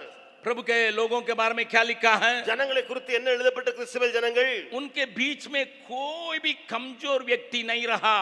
அவர்களுக்கு மத்தியிலே எந்த ஒருவனும் பலவீனனாய் இருந்ததில்லை. प्रभु के नाम की स्तुति प्रशंसा होवे. தேவ நாமத்துக்கு மகிமை உண்டாவதாக. आज मैं आपको याद दिलाने के लिए चाहता हूं, நான் இன்றைக்கு உங்களுக்கு நினைப்பூட்ட விரும்புகிறேன். परमेश्वर की वचन के आधार पर தேவ வசனத்தின் அடிப்படையிலே आप साधारण नहीं हैं. நீங்கள் சாதாரணமானவர்கள் அல்ல. आप लोगों के दृष्टि में बलवान हैं. நீங்கள் ஜனங்களுடைய பார்வையிலே பலவான்கள். शायद शारीरिक तौर से थोड़ा कमजोरियां होंगी, ஒருவேளை சரீர பிரகாரமான சில लेकिन வியாதி அறிகுறிகள் இருக்கலாம். आत्मिक तौर से आप कमजोर नहीं हैं. ஆனால் ஆவிக்குரிய ரீதியிலே நீங்கள் பலவீனர் அல்ல. मन में आप तगड़ा है. மனதிலே நீங்கள் தைரியசாலிகள். ये शत्रु भी देखता है, இதை சத்ருவும் பார்க்கிறான், परमेश्वर भी कहता है. தேவனும் சொல்லுகிறான் அப்படியே. परंतु आप शत्रु की उस जाल में फंसने की वजह से ஆனால் நீங்கள் சத்துருனுடைய அந்த வலையில சிக்கி இருப்பதினாலே आप सोचते हैं आपकी ताकत खत्म हो गया, நீங்க நினைக்கிறீங்க உங்க பலன் அற்று போயிட்டு, मेरे पास कोई ताकत नहीं है, என்னிடத்துல ஒரு பலனும் இல்லை, कोई ताकत नहीं ஒரு है। பலனும் இல்லை। इसलिए जब कोई कुछ भी हमारा विरोध में चली आती है, ஆகையால என்ன ஒரு காரியம் நமக்கு விரோதமாய் வந்தாலும் आप जाके चिपते हैं। அங்க போய் நான் மறைஞ்சு கொள்வேன்। आपके सामने कोई समस्या चली आती है, உங்க வேலை ஊழியத்துல ஒரு பிரச்சனையா आप जाके छिप உடனே जाते हैं। போய் ஒளிந்துக்கிடுவீங்க நீங்க। इसलिए ஆகையால் परमेश्वर उसको उस्काने के लिए चाहा। தேவன் ஒரு உயிர் மீட்சி கொடுக்க விரும்பினார்। कौन सा विचार से? எந்த எண்ணத்தோடு? वे अपने को पहचाने हैं। அவர்கள் தங்களை அறிந்து கொள்ள வேண்டும்। इस जाति के लोग, இப்படிப்பட்ட ஜாதியாகிய அந்த ஜனம் वे अपने ताकत को खो बैठने का अनेक कारण को बाइबल बतलाती है। தங்களுடைய பலத்தை இழந்ததின் காரணத்தை வேதம் சொல்லுகிறது, अनेक காரணங்கள்। इसको गिदोन के जीवन से हम देखने जा रहे हैं। அதை நாம் கிதியோனுடைய வாழ்க்கையிலிருந்து பார்க்க போகிறோம்। अगर आप न्यायों की किताब 6 और 7 अध्याय को 7 पढ़िएगा, நீங்கள் நியாயாதிபதிகள் புத்தகம் 6ஆம் 7ஆம் அதிகாரத்தை தொடர்ந்து வாசித்து आप பார்த்தால் वहां 10 बातों को देख सकते हैं जो गिदोन के अंदर पाया जाता है। கிதியோனுக்குள்ளே காணப்பட்ட 10 விஷயங்களை நீங்கள் பார்க்க முடியும்। शायद आप भी ऐसे ही होंगे, ஒருவேளை நீங்களும் அப்படியே இருக்கலாம்। इसलिए थोड़ा कान खोल के सुनिएगा। ஆகையால கொஞ்சம் செவிகளை திறந்து கேளுங்கள்। जब लोग वहां पर सताए जा रहे थे, அங்கே ஜனங்கள் துன்பப்படுத்தப்பட்ட போது न्यायों की किताब 6 अध्याय का 8, 9 पद 10 पद को देखेंगे। நியாயாதிபதிகள் 6வது அதிகாரம் 8, 9, 10 வசனங்களை பாருங்கள்। वे प्रार्थना करके प्रभु से चिल्ला रहे थे। அவர்கள் ஜெபம் பண்ணி ஆண்டவரிடத்திலே கதறிக் கொண்டிருந்தார்கள்। था परमेश्वर ने क्या कहा? அப்பொழுது தேவன் என்ன சொன்னார்? मैं पढ़ रहा हूं 8वां पद। நான் 8வது வசனத்தை வாசிக்கிறேன்। तब यहोवा ने इजराइलियों के पास एक नबी भेजा, जिसने उनसे कहा, इजराइल का परमेश्वर यहोवा यों कहता है, मैं तुमको मिस्र में से ले आया और दासत्व के घर निकाल ले आया। கர்த்தர் ஒரு தீர்க்கதரிசியை அவனிடத்தில் அனுப்பினார்। அவன் அவர்களை நோக்கி, இஸ்ரவேலின் தேவனாகிய கர்த்தர் உரைக்கிறது என்னவென்றால், நான் உங்களை எகிப்திலிருந்து வரவும் அடிமைத்தன வீட்டிலிருந்து புறப்படவும் செய்து। 9वां पद। 9வது வசனம்। और मैंने तुमको मिस्रियों के हाथ से, वरन जितने तुम पर अंधेर करते थे उन सबों के हाथ से छुड़ाया और उनको तुम्हारे सामने से बरबस निकालकर उनका देश तुम्हें दे दिया। எகிப்தியர் கையினின்றும் உங்களை ஒடுக்கின யாவருடைய கையினின்றும் உங்களை ரட்சித்து அவர்களை உங்களுக்கு முன்பாக துரத்தி அவர்கள் தேசத்தை உங்களுக்கு கொடுத்து। 10वां पद। 10வது வசனம்। मैंने तुमसे कहा, मैं तुम्हारा परमेश्वर यहोवा हूं। यमोरी लोग जिनके देश में तुम रहते हो उनकी देवताओं का भय न मानना, परंतु तुमने मेरा कहना नहीं माना। நான் உங்கள் தேவனாகிய கர்த்தர் என்றும் நீங்கள் குடியிருக்கும் அவர்கள் தேசத்தில் உள்ள எமோரியருடைய தேவர்களுக்கு பயப்படாதிருங்கள் என்றும் உங்களுக்கு சொன்னேன், நீங்களோ என் சொல்லை கேளாதே போனீர்கள் என்கிறார் என்று சொன்னான்। पहले गिदोन का ताकत छू जाने का कारण को मैं आपको दिखा रहा हूं। முதலாவது கிதியோனுடைய பலன் உறிஞ்சப்பட்டது, எடுக்கப்பட்டது, அதனுடைய காரணத்தை சொல்லுகிறேன்। गिदोन वहां खेत में काम कर रहा है, கிதியோன் என்பவன் அங்கே வயலில் வேலை செய்து கொண்டிருந்தான்। और गेहूं को दाव रहा है, அவன் அங்கே கோதுமையை வாரடித்துக் கொண்டிருந்தான்। और ऐसा डर के साथ चला आया है। அவன் ஒரு பயந்தோடு கூட ஓடி வந்தான்। अगर मैं काम पूरा करूंगा मेरा सारे सफल फल को मिद्यान ले जाएगा करके डरा हुआ है। அவன் பயந்து கொண்டிருக்கிறான், நான் இந்த எல்லா காரியங்களையும் நான் அறுத்து எடுத்து கனிகள் வருமே, அப்பொழுது மீதியானியர் வந்து எடுத்துக்கொண்டு போய்விடார்களே। प्रभु उसके पहले ही, ஆண்டவர் அதற்கு முன்பாகவே उनको एक नबी को भेज के बतलाया, वचन दिया, ए डरो मत। அவர்களுக்கு ஒரு தீர்க்கதரிசி அனுப்பி வசனத்தை கொடுத்தார், வாக்குத்தத்தத்தை கொடுத்தார், பயப்படாதீங்கள்। परंतु ஆனால் परमेश्वर के दिए हुए वचन को वो प्रकट नहीं कर पाता है। தேவனால் கொடுக்கப்பட்ட அந்த வாக்குக்கு அவர்கள் செவி கொடாமல் போனார்கள்। क्यों आप कमजोर है आज? இன்றைக்கு நாம் ஏன் பலவீனன்? क्यों आपका आत्मिक बल नहीं है? ஏன் உங்களுக்கு ஆவிக்குரிய பலன் இல்லை? क्यों मन का बल नहीं है? ஏன் மன பலன் இல்லை? जब आप परमेश्वर के वचन, दिया हुआ वचन को थामे नहीं रह सकते हैं, आपके अंदर डर अपने आप चले आएगा। தேவனால் கொடுக்கப்பட்ட அந்த வாக்குத்தத்தம் அல்லது வசனத்தை நீங்கள் பிடித்துக் கொள்ளாமலே இருக்கிற வேளையிலே உங்களுக்குள்ள பயமும் அந்த பலவீனமும் வந்து போய்விடும். बीते हफ्ता मैंने बताया था, கடந்த வாரத்துல நான் சொல்லி இருந்தேன், जो प्रभु यीशु मसीह से जन्मा है यीशु वो दुनिया के ऊपर जय पाया है। இயேசுவினால் பிறந்தவன் உலகத்தை ஜெயித்திருக்கிறான். इस बात को आप याद करिएंगे कल बीते हफ्ता का प्रचार में। இதை நீங்கள் கடந்த வார பிரசங்கத்திலே கேட்டீர்கள். इस वचन को भूल जाता है, இந்த வசனத்தை அவன் மறந்து போகிறான். जो कोई परमेश्वर के वचन को भूल जाता है, யாரெல்லாம் தேவ வசனத்தை மறந்து விடுகிறானோ, जो कोई परमेश्वर की वायदाओं को भूल जाता है, வாக்குத்தத்தங்கள் எல்லாம் அவன் மறக்கிறானோ, उसके अंदर भय छाए जाने के चलते அவனுக்குள்ளே பயம் பிடிப்பதனாலே उसकी ताकत छुआ जाता है। அவனுடைய பலன் உறிஞ்சப்பட்டு விடும். बगल वाला का हाथ पकड़ के बोलिएगा, பக்கத்துல கரங்களை பிடித்து சொல்லுங்கள், उस छेद को बंद कीजिए, அந்த ஓட்டையை அட, उस छेद को बंद அந்த कीजिए। ஓட்டையை அடைச்சிருங்க. परमेश्वर ने बहुत कुछ कहा है, कल हमारे लिए थोड़ी पूरा होने वाला है। ஆண்டவர் என்னென்னலாமோ சொல்லி இருக்காரு, எனக்கு என்ன அது நிறைவேறையா போகுது? बहुत कुछ कहा है, என்னெல்லாமே சொல்லி இருக்கிறார் தான். वचन पढ़ने से मैं कहा है, வசனம் வாசிக்கும் போது அவர் பேசினார், गीत गाने से मैं कहा है, பாடும்போதே வசனம் या தந்தார், किसी के प्रचार सुनने से हुआ है, யாருடைய பிரசங்கத்தை கேட்கும் போது எனக்கு या வசனம் कभी கொடுத்தார், किसी ने मेरे ऊपर हाथ रख के वचन दिया அது है, என் மேல யாரோ ஒரு கையை வைத்து வசனமாய் சொன்ன காரியம். परंतु मैं विश्वास नहीं कर पाता, ஆனா நான் விசுவாசிக்கிறது எப்படி? मैं विश्वास नहीं कर पाता। நான் விசுவாசிக்க முடியாது. भाई जवान, मेरे बच्चे, ख्याल रखो, तुम्हारे लिए दिए हुए वचन को थामे रहो, कुछ भी हो जाए। பிள்ளைகளே, வாலிபர்களே, பெரியவர்களே, கவனியுங்கள், உங்களுக்கு கொடுக்கப்பட்ட வசனங்களை பிடித்துக் கொண்டிருங்கள். என்னதான் நடந்தாலும் मैं आपको अपनी गवाही बतला सकता हूं, நான் உங்களுக்கு என்னுடைய சாட்சி சொல்ல முடியும். अपनी गवाही को मैं आपको हजारों गवाही को बतला सकता हूं। என்னுடைய சாட்சிகளிலே ஆயிரக்கணக்கான சாட்சிகளை உங்களுக்கு சொல்ல முடியும். मेरे विरोध में कई बातें चली आई है। எனக்கு விரோதமாக अनेक காரியங்கள் வந்தன. ससराम में मैं बस स्टैंड में प्रचार कर रहा था एक दिन, ஒரு நாள் சஸ்ராம்ல பஸ் ஸ்டாண்ட்ல பிரசங்கம் பண்ணி கொண்டிருந்தேன். कुछ कम्युनिस्ट लोग उधर अपना चिल्ला के कुछ कह रहे थे, சில கம்யூனிஸ்ட் சேர்ந்தவர்கள் அங்கே சத்தம் போட்டு எதையோ சொல்லி கொண்டிருந்தாங்க. लाल झंडा हाथ में, சிகப்பு கொடி கையில வச்சிருந்தாங்க. जिंदाबाद मुर्दाबाद वे वहां कह रहे थे, வாழ்க வாழ்க ஒளிக என்று சொல்லி கொண்டே இருந்தாங்க. मैं इस तरह बस स्टैंड में खड़ा होके अकेले प्रचार कर रहा था, अकेले था। நான் தன்னந்தனியா இருந்தேன். இந்த புறத்துல நான் பஸ் ஸ்டாண்ட்ல பிரசங்கம் பண்ணிட்டு இருக்கேன்.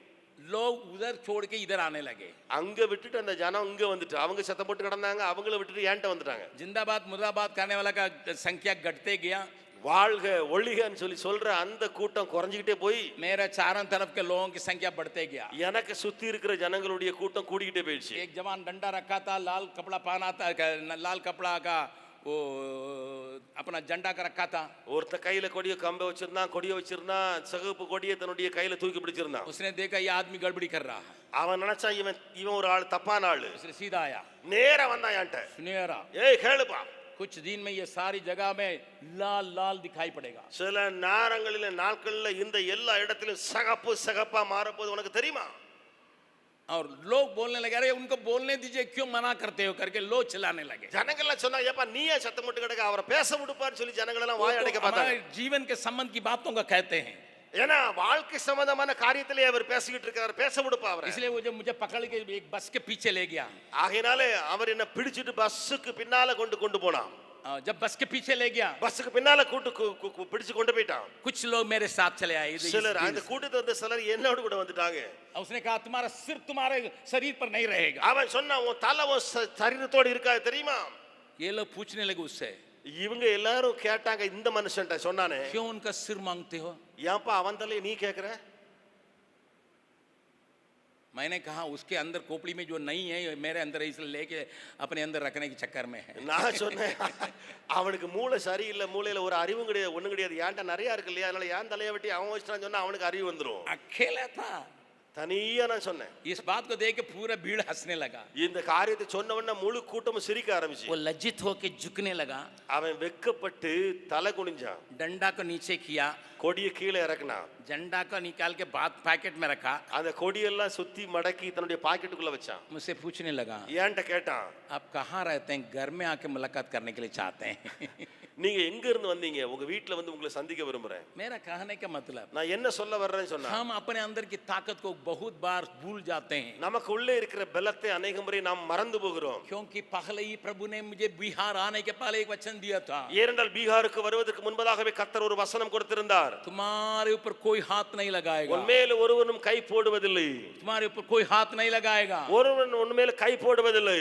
मैं तेरा संग हूँ நான் உன்னோடு கூட இருப்பேன். जहाँ जाओगे मैं तेरा संग हूँ நீ எங்கே போனாலும் உன்னோடு கூட வருவேன். मैं हमेशा उस वचन को धरे रखता हूँ நான் எப்பொழுதுமே அந்த வசனத்தை பிடித்துக் கொண்டவனாய் இருந்தேன். आज भी हमारे जीवन में कई एक संघर्ष चले आने से मैं यही बात को कहता हूँ இன்றைக்கும் எனக்கு முன்பதாக அநேக போராட்டங்கள் வந்தாலும் இதைத்தான் நான் சொல்லிக் கொண்டு வருகிறேன். ये काम तेरा है ஆண்டவர் இது உம்முடைய வேலை. हम आपको मदद करने के लिए आए हैं நான் உங்களுக்கு உதவி செய்ய வந்திருக்கிறப்பா. लड़ने उड़ने का काम आप ही देख लीजिएगा मैं अपना काम போராடி करता रहूं। சண்டை பேச்சு எல்லாம் நீங்களே பார்த்துக் கொள்ளுங்க ஆண்டவரே. क्योंकि आपने वचन दिया ஏனென்றால் நீ வாக்கு கொடுத்தீரே. आपने वचन दिया நீர் வசனம் தந்தி. मैं तेरे संग रहूंगा உன்னோடு கூட இருப்பேன். जहां जाओगे मैं रहूंगा போகும் இடமெல்லாம் உன்னோடு கூட வருவேன். ऐसी बातों को विश्वास करने वाला ताली बजा के परमेश्वर को அப்படிப்பட்ட धन्यवाद காரியத்தை करें விசுவாசிக்கிறவர்கள் கரங்களை தட்டி தேவனை மகிமைப்படுத்துவோமா? अगर आप इस बात को मन में रखेंगे இந்த காரியத்தை நீங்கள் மனதில் வைத்தால் किसी शत्रु के सामने खड़े हो सकते हैं எந்த ஒரு எதிரிக்கு முன்பதாக நீங்கள் இருக்க முடியுமே. लेकिन गिदोन भूल गया ஆனால் கிதியோன் மறந்தே போனான். भूलने की वजह से மறந்தது நிமித்தமாக उसकी शक्ति छुआ गई அவனுடைய பலன் உறிஞ்சப்பட்டது. परंतु ஆனால் जब प्रभु उसके पास आया கர்த்தர் அவன் பக்கத்துல வந்தவுடனே पढ़िएगा न्यायों की किताब 6 अध्याय का 12वां पद நியாயாதிபதிகள் 6வது அதிகாரம் 12வது வசனத்தை வாசியுங்கள். इस वचन को हम अच्छी तरह से जानते हैं बार बार इस्तेमाल करते होंगे அதிகமாய் பயன்படுத்தப்படுகிற வசனம் நன்றாய் அறிந்திருக்கிறோம் அந்த வசனத்தை. उसको यहोवा के दूत ने दर्शन देकर कहा हे शूरवीर सुरमा यहोवा तेरे संग है கர்த்தருடைய தூதனானவர் அவனுக்கு தரிசனமாகி பராக்கிரமசாலியே கர்த்தர் உன்னோடு இருக்கிறார் என்றார். तुम भूल गए हो நீ மறந்து போய் விட்டாய். मैंने वचन दिया था நான் வசனம் சந்திரி தந்தேனே. तुम कुछ भी कहोगे நீ என்னதான் செஞ்சா சொன்னாலும் சரி तो भी मैं तेरे संग हूँ அப்படி இருந்தால் உன்னோடு கூட இருப்பேன். तुम कमजोर है நீ பலவீனன் தான். मेरी बातों को भूल गए हो என் காரியத்தை மறந்து तो போனாய். भी मैं तुझे छोड़ता नहीं ஆனாலும் உன்னை நான் கைவிட போவதில்லை. हम हमेशा इस गीत को जानते हैं நாம் எப்பொழுதும் இந்த பாடலை அறிந்து பாடுவது உண்டு. और उस बात को हम जानते हैं उसका गीत को गाएंगे அந்த பாடலை பாடுவோமா? प्रभु कदानंद है मेरी ताकत संसार में यीशु है मेरी ताकत प्रभु का आनंद है मेरी ताकत संसार में यीशु है मेरी ताकत ओ मेरा आनंद हर एक दिन में ओ मेरा सहारा है ओ मेरा आनंद हर एक दिन में ओ मेरा सहारा है जब मैंने सोचा कि निर्बल हूँ तब प्रभु यीशु ने मुझसे कहा जब मैंने सोचा कि निर्बल हूँ तब प्रभु यीशु ने मुझसे कहा शक्ति देने वाला सामर्थ देने वाला मैं तेरे साथ हूँ देने वाला सामर्थ देने वाला मैं तेरे साथ हूँ जब मैंने सोचा कि अकेला हूँ तब प्रभु यीशु ने मुझसे कहा गाइए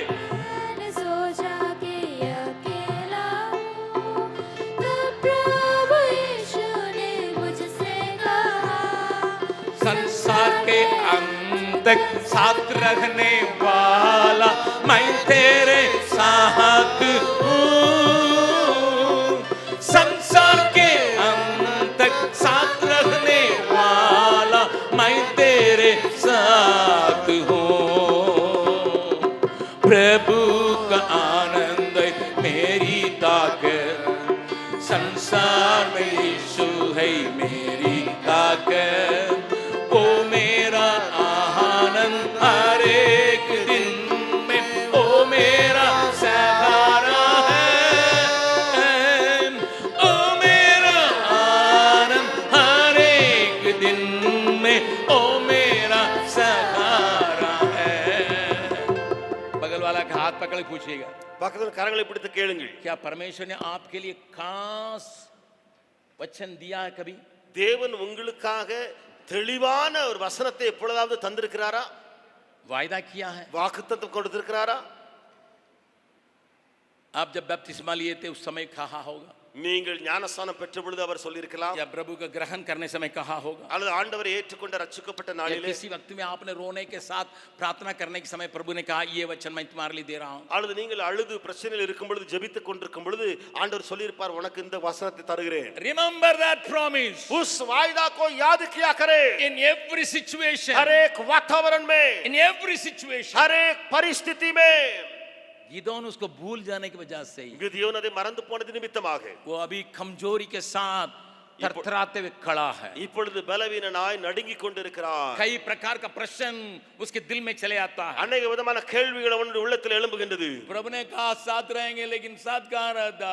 ஆண்டவர் சொன்னாரே உன் கூட இருப்பேனால எங்கயா என் கூட இருக்கிறாரு? अगर साथ रहता क्यों इस प्रकार की परेशानियां मेरे विरोध में चली आती? கூட இருப்பேன்னு சொன்னவர் கூட இருந்தார்னா ஏன் இப்படிப்பட்ட பிரச்சனைகள் எங்களுக்கு? क्यों मेरे परिवार के विरोध में चली आती है? ஏன் எங்களுடைய குடும்பத்துக்கு விரோதமாய் வருகிறது? क्यों मेरे कुल के विरोध में चली आती है? என்னுடைய குழுவுக்கு விரோதமாய் ஏன் வருகிறது? प्रभु आपसे बातचीत करता है. கர்த்தர் உங்களோடு கூட பேசுகிறார். Everyone must get a promise for yourself so that you can hang on in that all the time. आपके जीवन भर में परमेश्वर के साथ ही साथ उस हिम्मत के साथ जाने के लिए हर कोई यहाँ जो बैठे हैं, हर कोई परमेश्वर से वचन और वायदा को प्राप्त कीजिए. मैं आपको बतलाने के लिए चाहता हूँ, உங்களுக்கு நான் சொல்ல விரும்புகிறேன், मैं अपने बच्चों के लिए एक बच्चों के लिए एक वायदा प्रभु से मांग के पाया हूँ. நான் என்னுடைய பிள்ளைகளிலே எல்லா பிள்ளைகளுக்காகவும் ஒவ்வொரு பிள்ளைக்காகவும் தேவனிடத்துல கேட்டு கேட்டு வசனத்தை வாங்கி இருக்கிறேன். मैं एक उदाहरण आपको बतलाता हूँ याद दिलाने के लिए. அதை ஞாபகமூட்ட ஒரே ஒரு உதாரணத்தை உங்களுக்கு சொல்ல விரும்புகிறேன். जब मैं पाली रोड में एक बाड़े के मकान में रहता था, நான் பாலி ரோட்ல டெஹரியிலே ஒரு வாடகை வீட்டிலே வசித்துக் கொண்டிருந்த போது मुझे टाइफाइड चले आया. எனக்கு டைபாய்டு காய்ச்சல் வந்தது. मैंने इनकार कर दिया दवाई लेने के लिए, डॉक्टर के पास जाने के लिए. நான் மருந்துல போக மாட்டேன், மருந்து மாத்திரைகளை சாப்பிட மாட்டேன் என்று சொல்லி நான் எனக்குள்ள தடை போட்டு வச்சிருந்தேன். 21 दिन तक बीमार रहा. 21 நாட்கள் வியாதியஸ்தனா இருந்தேன். आपको मालूम है टाइफाइड में मेरी बुखार 107 तक जाता था. உங்களுக்கு தெரிந்திருக்கலாம், அந்த டைபாய்டு காலகட்டத்துல அந்த காய்ச்சலுடைய டிகிரி 107 வரைக்கும் போய்விடும். 21 दिन के बाद जब बुखार चली गई, 21 நாட்களுக்கு பின்பு அந்த காய்ச்சல் போன பின்பு 3 दिन के बाद मुझे रूपा ने खिचड़ी बना के दी. 3 நாட்கள் கழித்து ரூபாக்கா ஒரு கூட்டாஞ்சோறு அந்த போட்டு எனக்கு கொடுத்தாங்க, கிச்சடி. खिचड़ी यहाँ फेमस है, அந்த கிச்சடி அல்லது கூட்டாஞ்சோறு சொல்லுவோமே, அது ஃபேமஸ். खाने लायक निगलने लायक वो बना के दी. அது நல்ல கொள்ளன்னு சொல்லி சாப்பிடக்கூடிய சீக்கிரமாய் செமித்து போகக்கூடிய அளவுக்கு நன்றாய் சமைத்து கொடுத்தாங்க. 21 दिन तक अच्छा से खाया नहीं था, 21 நாட்கள் நான் நல்லா சாப்பிடவே இல்லை. इसलिए पूरा मैं खाया. ஆகையினால வந்தது எல்லாத்தையும் சாப்பிட்டுட்டேன். दूसरा दिन फिर लौट गया, जो चली गई थी वो बीमारी लौट आई. மறுநாளிலே போன வியாதி திரும்ப வந்துடுச்சு. फिर 21 दिन திரும்ப 21 நாள் அதே வியாதி. मैं बिस्तरा में उतना बुखार के साथ लेटे रहता था. நான் படுக்கையிலே அதே காய்ச்சலோடு கூட அந்த அளவோடு கூட படுத்து கிடந்தேன். खास करके शाम के समय 105 106 उस प्रकार के टेम्परेचर में मेरा शरीर जलता था. விசேஷமா பாத்தீங்க சொன்னா சாயந்திர நேரத்துல மட்டும் காய்ச்சல் கூடிரும். 105 107 சொல்லி அந்த டிகிரி இருக்கும். जवानों के लिए मैं बतला रहा हूँ, வாலிபர்களுக்காக நான் சொல்ல விரும்புகிறேன், याद रखिएगा. நன்றாக கவனியுங்கள். प्रभु से लड़के मांग लो, तुम्हारे लिए एक वचन चाहिए. நீ ஆண்டவரிடத்துல போராடி பெற்றுக்கொள் வசனம் வேண்டும் என்று சொல்லி. उस समय मेरा गोफोर जो है छोटा था, அப்பொழுது என்னுடைய மகனாகிய கோஃபோர் சின்ன பையனா இருந்தான். 3-4 साल का था. 3 அல்லது 4 வயது அவனுக்கு இருக்கும்.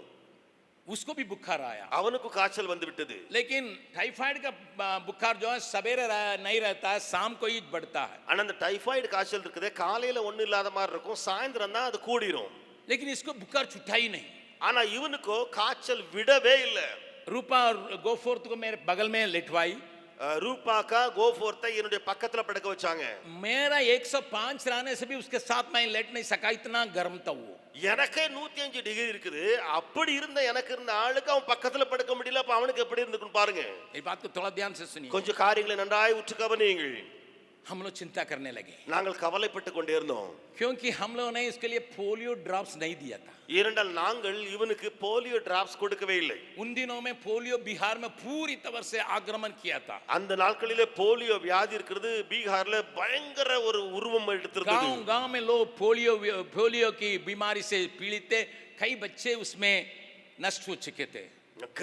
கிராமத்துல போலியோனால பீடிக்கப்பட்டவங்க பிள்ளைகள் எல்லாம் அந்த வியாதியில விழுந்து போனவங்க நிறைய பிள்ளைகள் இருந்தாங்க. मुझे मालूम था अगर किसी को बहुत ऊंचा पुकार 3 या 4 दिन रहता वो बच्चे को पोलियो अटैक किया है. எனக்கு தெரிந்திருந்தது 3-4 நாட்கள் காய்ச்சல் விடாம அப்படியே அதிகமா இருக்கும் என்று சொன்னாலும் அந்த பிள்ளைக்கு போலியோ அட்டாக் இருக்குது. जब 3 दिन को पार हो गया, 3 நாள் தாண்டி அடிச்சிப்போம். मैं और रूपा घबरा गए நானும் ரூபாக்காவும் கலங்கியே போயிட்டோம். और मैं उसके ऊपर हाथ रखे, நான் அந்த பையன் மேல கையை வைத்து, प्रभु ஆண்டவரே मेरा पहलौटा बेटा को कुछ ना होने पाए. என்னுடைய மூத்த குமாரனுக்கு ஒன்றுமே நடந்து விட கூடாது. हम लोग अपना मूर्खता से ये पोलियो ड्रॉप नहीं दिए हैं. என்னுடைய ஒரே பிள்ளை, நாங்கள் தவறு செஞ்சிட்டோம். நாங்கள் முட்டாள்தனமாக இவனுக்கு ஒரு போலியோ டிராப் கொடுக்காம போயிட்டோம். रात को 2 बजे இரவில 2 மணி ஆயிருக்கும். आकाश में एक वचन दिखाई पड़ा. ஆகாயத்திலே ஒரு வசனம் எழுதப்பட்டு காண்பிக்கப்பட்டது. इसके हड्डियों में से एक भी टूटेगी नहीं. இவனுடைய எலும்பிலே ஒன்றும் உடைந்து போவதில்லை. वो वहां लिखने के बाद वो वचन लेके गोफर के ऊपर बैठ गया. அந்த வசனம் அங்கே எழுதின பின்பு அப்படியே அந்த கோஃபோர்த் மேலே இதாயிடுச்சு. रात को 2 बजे இரவிலே 2 மணி இருக்கும். मैंने रूपा को जगाया. நான் ரூபாக்காவை எழுப்பினேன். इसको देखो चला गया. பாருன்னு சொல்லி எழுப்பி விடு. इस वचन को देने के लिए ही मेरे बेटा को ये बुखार आया करके मैंने बताया. நான் சொன்னேன் இந்த வசனத்தை இவனுக்கு கொடுக்கத்தான் இவனுக்கு இந்த காய்ச்சல் இப்படி வந்திருக்கிறது. दूसरा दिन वो खेलने लगा. அவன் மறுநாளிலே விளையாட ஆரம்பித்தான். बुखार चली गई. அவனுடைய காய்ச்சல் பறந்து போயிடுச்சு. मेरे पहला बच्चा के लिए वचन देने के लिए ही बुखार का प्रभु ने विदा किया. முதல் பிள்ளைக்கு வசனத்தை கொடுக்கத்தான் தேவனாய கர்த்தர் இந்த காய்ச்சலை வரவழைத்திருந்தார். अगर वो बुखार नहीं आता तो मैं उस वचन को प्राप्त नहीं करता. அவனுக்கு காய்ச்சல் வந்திருக்கவில்லை சொன்னால் அந்த வசனத்தை நான் பெற்றிருக்கவும் மாட்டேன். उसके बाद அதற்கு பின்பு कई घटनाएं उसके जीवन में हुई. अनेक சம்பவங்கள் அவனுக்கு நேரிட்டன. मैं यहाँ से डेयरी जा रहा था उस स्कूटर में उसको लेके. நான் அவனை டெகிரிக்கு இங்கிருந்து ஸ்கூட்டர்ல வைத்துக் கொண்டு போய் கொண்டிருந்தேன். वो पीछे बैठा था उसको बाल कटवाने के लिए. அவனுக்கு முடி வெட்டக்கூடிய காலம் ஆகையினால அந்த முடி வெட்டுவதற்காக பின்னால உட்கார வச்சு போயிட்டு இருக்கிறேன். सामने एक रिक्शा वाला बहुत तेजी से आया. நேரே எதிராக ரிக்ஷா வால வேகமா ஓட்டிட்டு வந்தான். उसका एक नट जो है, அந்த ரிக்ஷாவுல ஒரு நட் இருக்குது. गोफोर्थ के पैर में रह के इतना मांस को निकाल दिया. கோஃபோர்த்துடைய கால்ல நட்டு பட்டு அவ்வளவு மாமிசத்தை சதைய வெளியே கொண்டு வந்துச்சு. वो चिल्ला रहा था पापा. அவன் அப்பாப்பான்னு சத்தம் போட்டான். मैं उतर के देखा, நான் கீழே இறங்கி பார்க்கிறேன். हड्डी दिखाई पड़ रहा. எலும்பு உள்ள காணப்படுது. मैंने अपना हैंड कर्चीफ को लगा के तुरंत एक डॉक्टर के पास ले गया. உடனே என்னுடைய கைக்குட்டை எடுத்து மருத்துவரிடத்துக்கு கொண்டு போனேன். அவனை कश्यप नाम करके एक डॉक्टर था. கஷ்யப் என்று சொல்லி ஒரு மருத்துவர் அங்க இருந்தார். அப்பொழுது उन्होंने देख के कहा, அவர் பார்த்து சொன்னார், मुझे आश्चर्य लग रहा है. எனக்கு ரொம்ப ஆச்சரியமா இருக்கிறது காரியம். इसके विरोध में जो रिक्शा चली आई वो इतना धक्का मारा, इतना मांस को निकाल दिया है. ரிக்ஷா வந்தது வேகமா வந்ததுன்னு சொல்றீங்க, இவ்வளவு சதையை அள்ளிட்டு போயிருக்குது இந்த கால்ல இருந்து. लेकिन हड्डी को जरा सा भी छुआ नहीं. ஆனா எலும்பை தொடவே இல்லை. அது मैंने तुरंत बाइबल को लेके, थैली में बाइबल था, मैं दिखाया ये वचन प्रभु इसके लिए दिया. நான் உடனே என்னோட வேதத்துல அங்க வைத்திருந்தேன். அந்த வேதத்தை திறந்து இந்த வசனம் இவனுக்காக கர்த்தர் கொடுத்தாருன்னு சொன்னேன். अभी भी डॉक्टर कश्यप से जाके पूछिएगा. இப்பொழுது நீங்கள் அந்த கஷ்யப் டாக்டரை பார்த்து கேட்டு பாருங்க, அவர் சொல்வார்கள். डेयरी का एक आदमी है अपना परमेश्वर का वचन के इतना मजबूत विश्वास रखता. டெய்ரியிலே ஒருவர் இருக்கிறார், இன்னும் தேவ வசனத்தின் மேலே அவ்வளவு நம்பிக்கையுடைய ஒரு விசுவாசக்கூடிய ஒருவர் இருக்கிறார். फिर तमिलनाडु में वो पढ़ने के लिए गया. தமிழ்நாட்டில் அவன் படிக்கும்படியாய் போயிருந்த காலம். बहुत बड़ा लोहा का एक सीढ़ी रखा हुआ था. பெரிய இரும்பு படி ஏணி படி இருந்தது, வைக்கப்பட்டிருந்துச்சு. இரும்பு ஏணி வைக்கப்பட்டிருந்துச்சு. बच्चों से प्रिंसिपल साहब ने कहा था, பிரின்சிபல் பிள்ளைகளிடத்துல சொன்னாங்க, वो फिक्स नहीं हुआ, नजदीक नहीं जाना. அந்த ஏணி பக்கத்துல போயிராதது இன்னும் ஃபிட் ஆகவே இல்லை. लेकिन एक मणिपुर का लड़का, ஆனா ஒரு மணிப்பூரை சேர்ந்த ஒரு பையன், एक கோஃபோர்த்தும் प्रिंसिपल बात को उड़ा दिया. அந்த பிரின்சிபல் சொன்ன காரியத்தை எல்லாம் காத்துல பறக்க விட்டாங்க. ये बोला मैं पकड़ लूंगा तुम चढ़ो. இவன் சொன்னா நான் பிடிச்சுக்கிட்டேன், நீ மேலே இருப்பா. लोहा का அது ஒரு இரும்பு. 6 आदमी उठा के ले जाना था. 6 பேர் தூக்கி தான் அந்த ஏணியை கொண்டு போகணும். அப்படிப்பட்ட ஏணி. मणिपुर का लड़का ऊपर चढ़ा, ये बैठा पड़ा हुआ रहा. கோஃபோர்த் இப்படியே கீழே தாங்கினவராக மணிப்பூர்ல இருந்து வந்தவர் மேல இருக்கிறான் ஏணி மேல. वो ऊपर से वो बोला चढ़ गया करके बोला, पूरा सीढ़ी इसके ऊपर चले आया। மேல இருந்தவன் சொன்னா நான் ஏறிட்டேன்னு சொன்னி முழு யானியும் நேரே தலைகளை இவன் மேல வந்து விழுந்தது. ये नीचे पड़ा है, கீழே கிடக்குறான் இவன். इतना लोहा का सीढ़ी उसके ऊपर है। அவன் மேல அவ்வளவு வெயிட் உள்ள யானி மேல வந்து கிடக்குது. प्रिंसिपल डर गए, பிரின்சிபல் பயந்து போனாரு. बहुत लोग आके उससे हटाए। வந்து அநேக பேர் அந்த யானியை தூக்கி பக்கத்துல வச்சாங்க. वहाँ प्रिंसिपल का नाम பொன்ராஜ் था। அந்த பிரின்சிபலுடைய பெயர் பொன்ராஜ் என்பது. उन्होंने कहा मुझसे बाद में, அவர் பின்னால பேசும்போது என்கிட்ட சொன்ன விஷயம், हम लोग सोचे थे अगस्तिन जयकुमार का बच्चा खत्म हो गया, நாங்க நினைச்சோம் அகசி ஜெபகுமாருடைய பிள்ளை செத்து போயிட்டான்னு சொல்லி. लेकिन जब 6 आदमी उठाया उस सीढ़ी को, ஆனா 6 பேர் அந்த ஏணியை தூக்கி வச்ச பின்பு ये खड़ा होके बोलने लगा सॉरी सर। இவன் எழும்பி இருந்து சொன்னா சாரி மன்னிச்சுக்கிடுங்கன்னு சொல்லி சொன்னான். जरा सब ये यहाँ लगा था, இங்க அடிபட்டது, ये இங்க हड्डी இங்க में வந்து விழுந்தது. चोट तक नहीं। அதுல சின்ன காயம் கூட படல. जब मैं 2 हफ्ते के बाद वहां गया था, 2 வாரத்துக்கு பின்பு நான் அங்க போன उसे போது पेंट करने के लिए उसका प्रिंसिपल ने कहा, பிரின்சிபல் நான் அவனை சந்திக்கும்படி போகும்போது பிரின்சிபல் சொன்ன காரியம் हमें मालूम नहीं। எங்களுக்கு தெரியாது. मैंने कहा मुझे मालूम है, எனக்கு தெரியும் இந்த காரியம். उसके हड्डियों में कभी नहीं छूटेगा नहीं। அவனுடைய எலும்பில ஒன்றும் முறிக்கப்படுவதில்லை என்ற காரியம். फिर यहाँ पढ़ने के लिए आया, திரும்ப படிக்க இங்க வந்தான். ये मकान में चढ़ के ये हिलेरी को खोजने का चक्कर में था। இவன் வீட்டு மேல ஏறி अनिल அணில தேடக்கூடிய ஒரு காலகட்டத்துல மேல வீட்டு மேல ஏறிட்டான். उसका बच्चा को पकड़ने के लिए, அந்த அணில் குட்டியை பிடிப்பதற்காக. और स्कूल बन रहा था, அப்ப ஸ்கூல் கட்டடம் கட்டிட்டு இருக்கிற வேற நேரம் एक ईंटा डीला था, उसको पकड़ा, ये नीचे चले आया। அவன் கொஞ்சம் பீம் வந்து கொஞ்சம் தளர்ந்து போயிருந்துச்சு. அந்த பீமை பிடிச்சவன் நேரே கீழே வந்துட்டான். उसका हाथ इतना मोटा सूजन आया, அவனுடைய கையில இவ்வளவு பெரிய வீக்கம் வந்துருச்சு. मुझे मद्रास जाना था, எனக்கு சென்னைக்கு போக வேண்டிய காலம். ये घटना हुई 5 बजे, இந்த காரியம் 5 மணிக்கு நடந்திருக்குது. 7 बजे वहां मुझे गाड़ी पकड़ना दून एक्सप्रेस। எனக்கு 7 மணிக்கு சாயந்தரத்துல டூன் எக்ஸ்பிரஸ் பிடிக்கணும் ரயில்வே ஸ்டேஷன்ல. रूपा रोते हुए कह रही है, इसको थोड़ा कम से कम एक्सरे तो लेंगे। ரூபாக்கா அழுதுகிட்டு சொன்னா கொஞ்சம் எக்ஸ்ரே தான் எடுத்து பார்க்கலாமே உனக்கு. मैंने कहा एक्सरे की आवश्यकता नहीं है, நான் சொன்ன எக்ஸ்ரே எல்லாம் ஒண்ணு எடுக்க வேண்டிய அவசியமே இருக்காது. इसका हड्डी टूटेगा नहीं करके அவனுடைய எலும்புகள் ஒன்று முறிந்து போவதில்லைன்னு சொல்லி வசனம் சொல்லப்பட்டிருக்குது. मैं तो चलते बना, நான் போயாச்சு அவ்வளவுதான் புறப்பட்டு. रूपा जाके एक्सरे ली, ரூபாக்கா போய் எக்ஸ்ரே எடுத்து பார்த்தாங்க. डॉक्टर ने कहा कुछ नहीं हुआ।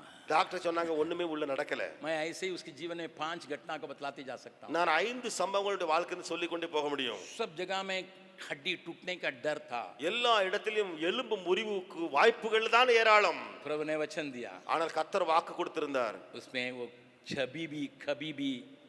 कभी भी इनकार नहीं किया। ஆனால் ஒருபோதும் அந்த கொடுத்த வசனத்தை தேவன் மறந்து போகவே मैं இல்லை. आपसे विनती करूंगा, நான் உங்களிடத்தில் வேண்டிக் கொள்ளுவேன், जवान बच्चे, வாலிப பிள்ளைகளே, मेरी बेटियां, என்னுடைய மகள்களே, ध्यान से सुनिए। நன்றாய் கவனியுங்கள்.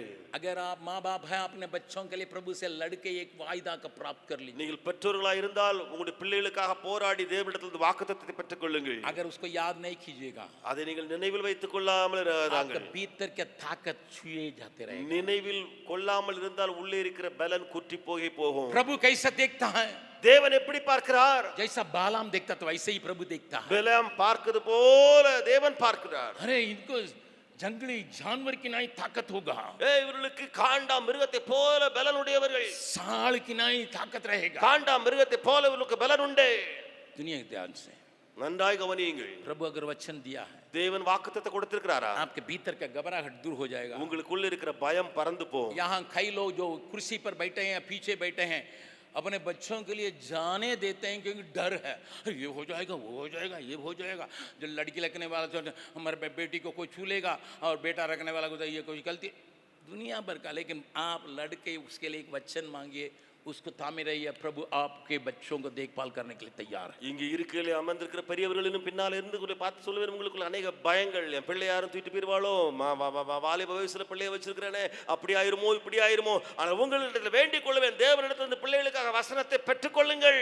प्रभु के नाम की स्तुति प्रशंसा। தேவநாமத்துக்கு மகிமை உண்டாவதாக. हम एक खतरनाक जगत में हैं, நாம் ஒரு ஆபத்தான இடத்துல இருக்கிறோம். हमारे विरोध में कई शक्तियां काम करने के पूरा डर है। நமக்கு விரோதமாய் அநேக சக்திகள் கிரியைகளுடைய பயங்கள் உண்டு. मेरी बात को थोड़ा ध्यान से सुनिएगा। என் காரியங்களை கவனித்து கேளுங்கள்.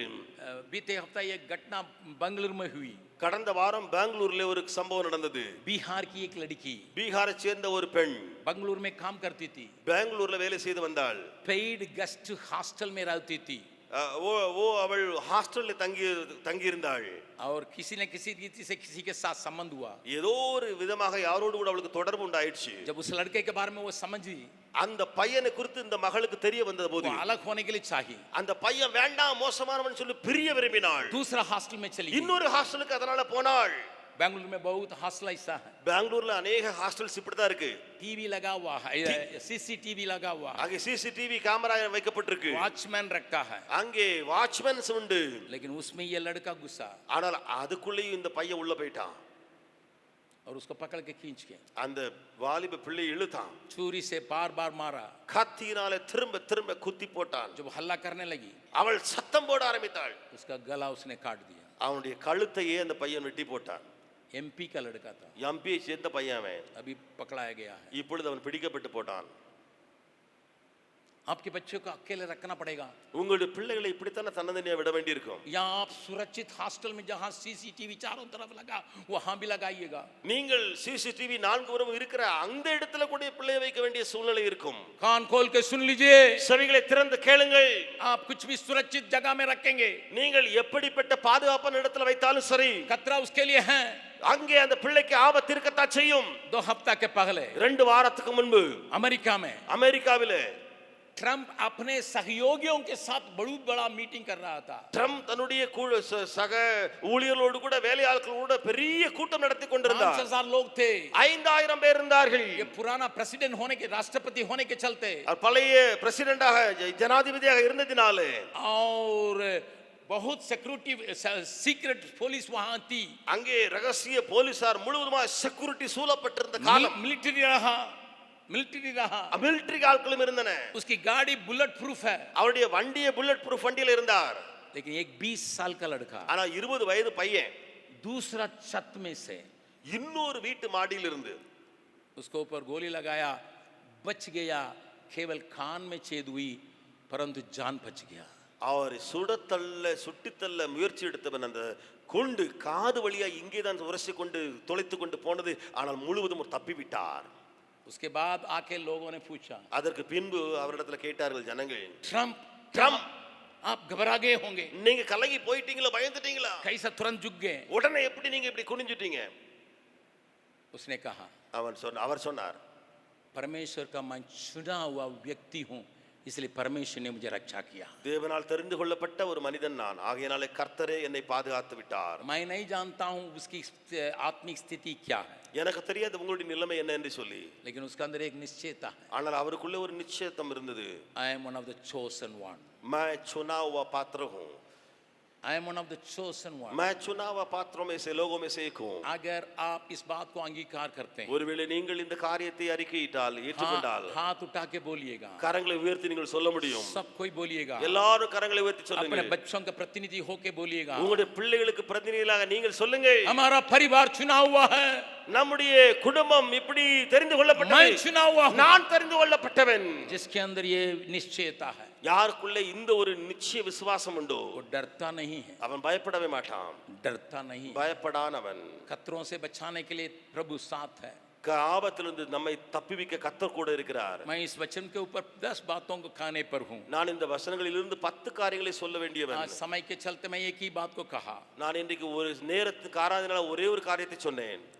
आने वाले दिनों में हम 9 बातों को आपके सामने लाऊंगा. நான் வரும் நாட்களிலே 9 மீதி உள்ள காரியங்களை பேசுவேன். लेकिन अभी आपको खियाव दिलाने के लिए चाहता हूं. ஆனால் உங்களுக்கு இப்பொழுது தைரியம் வரவழைக்க விரும்புகிறேன். अगर आप दोनों हाथों को उठा के நீங்க 2 கரங்களை உயர்த்தி प्रभु से कहिएगा, ஆண்டவரிடத்துல சொல்லுங்கள், प्रभु ஆண்டவரே, जब से मैं तुझसे वचन नहीं प्राप्त करूं, எதுவரைக்கும் உம்மிடத்திலிருந்து வசனத்தை நான் பெறாமல் இருக்கிறேனோ, जब तक मैं तेरी वायदा को प्राप्त नहीं करूं, உம்மிடத்திலிருந்து எதுவரைக்கும் வாக்குத்தத்தம் நான் பெறாமல் இருக்கிறேனோ, मैं रोक के पकड़ के प्रार्थना करके उस वचन को प्राप्त न करने पाऊं. நான் ஜெபித்து அழுது உம்மிடத்திலிருந்து வசனத்தை பெறட்டும் ஆண்டவரே.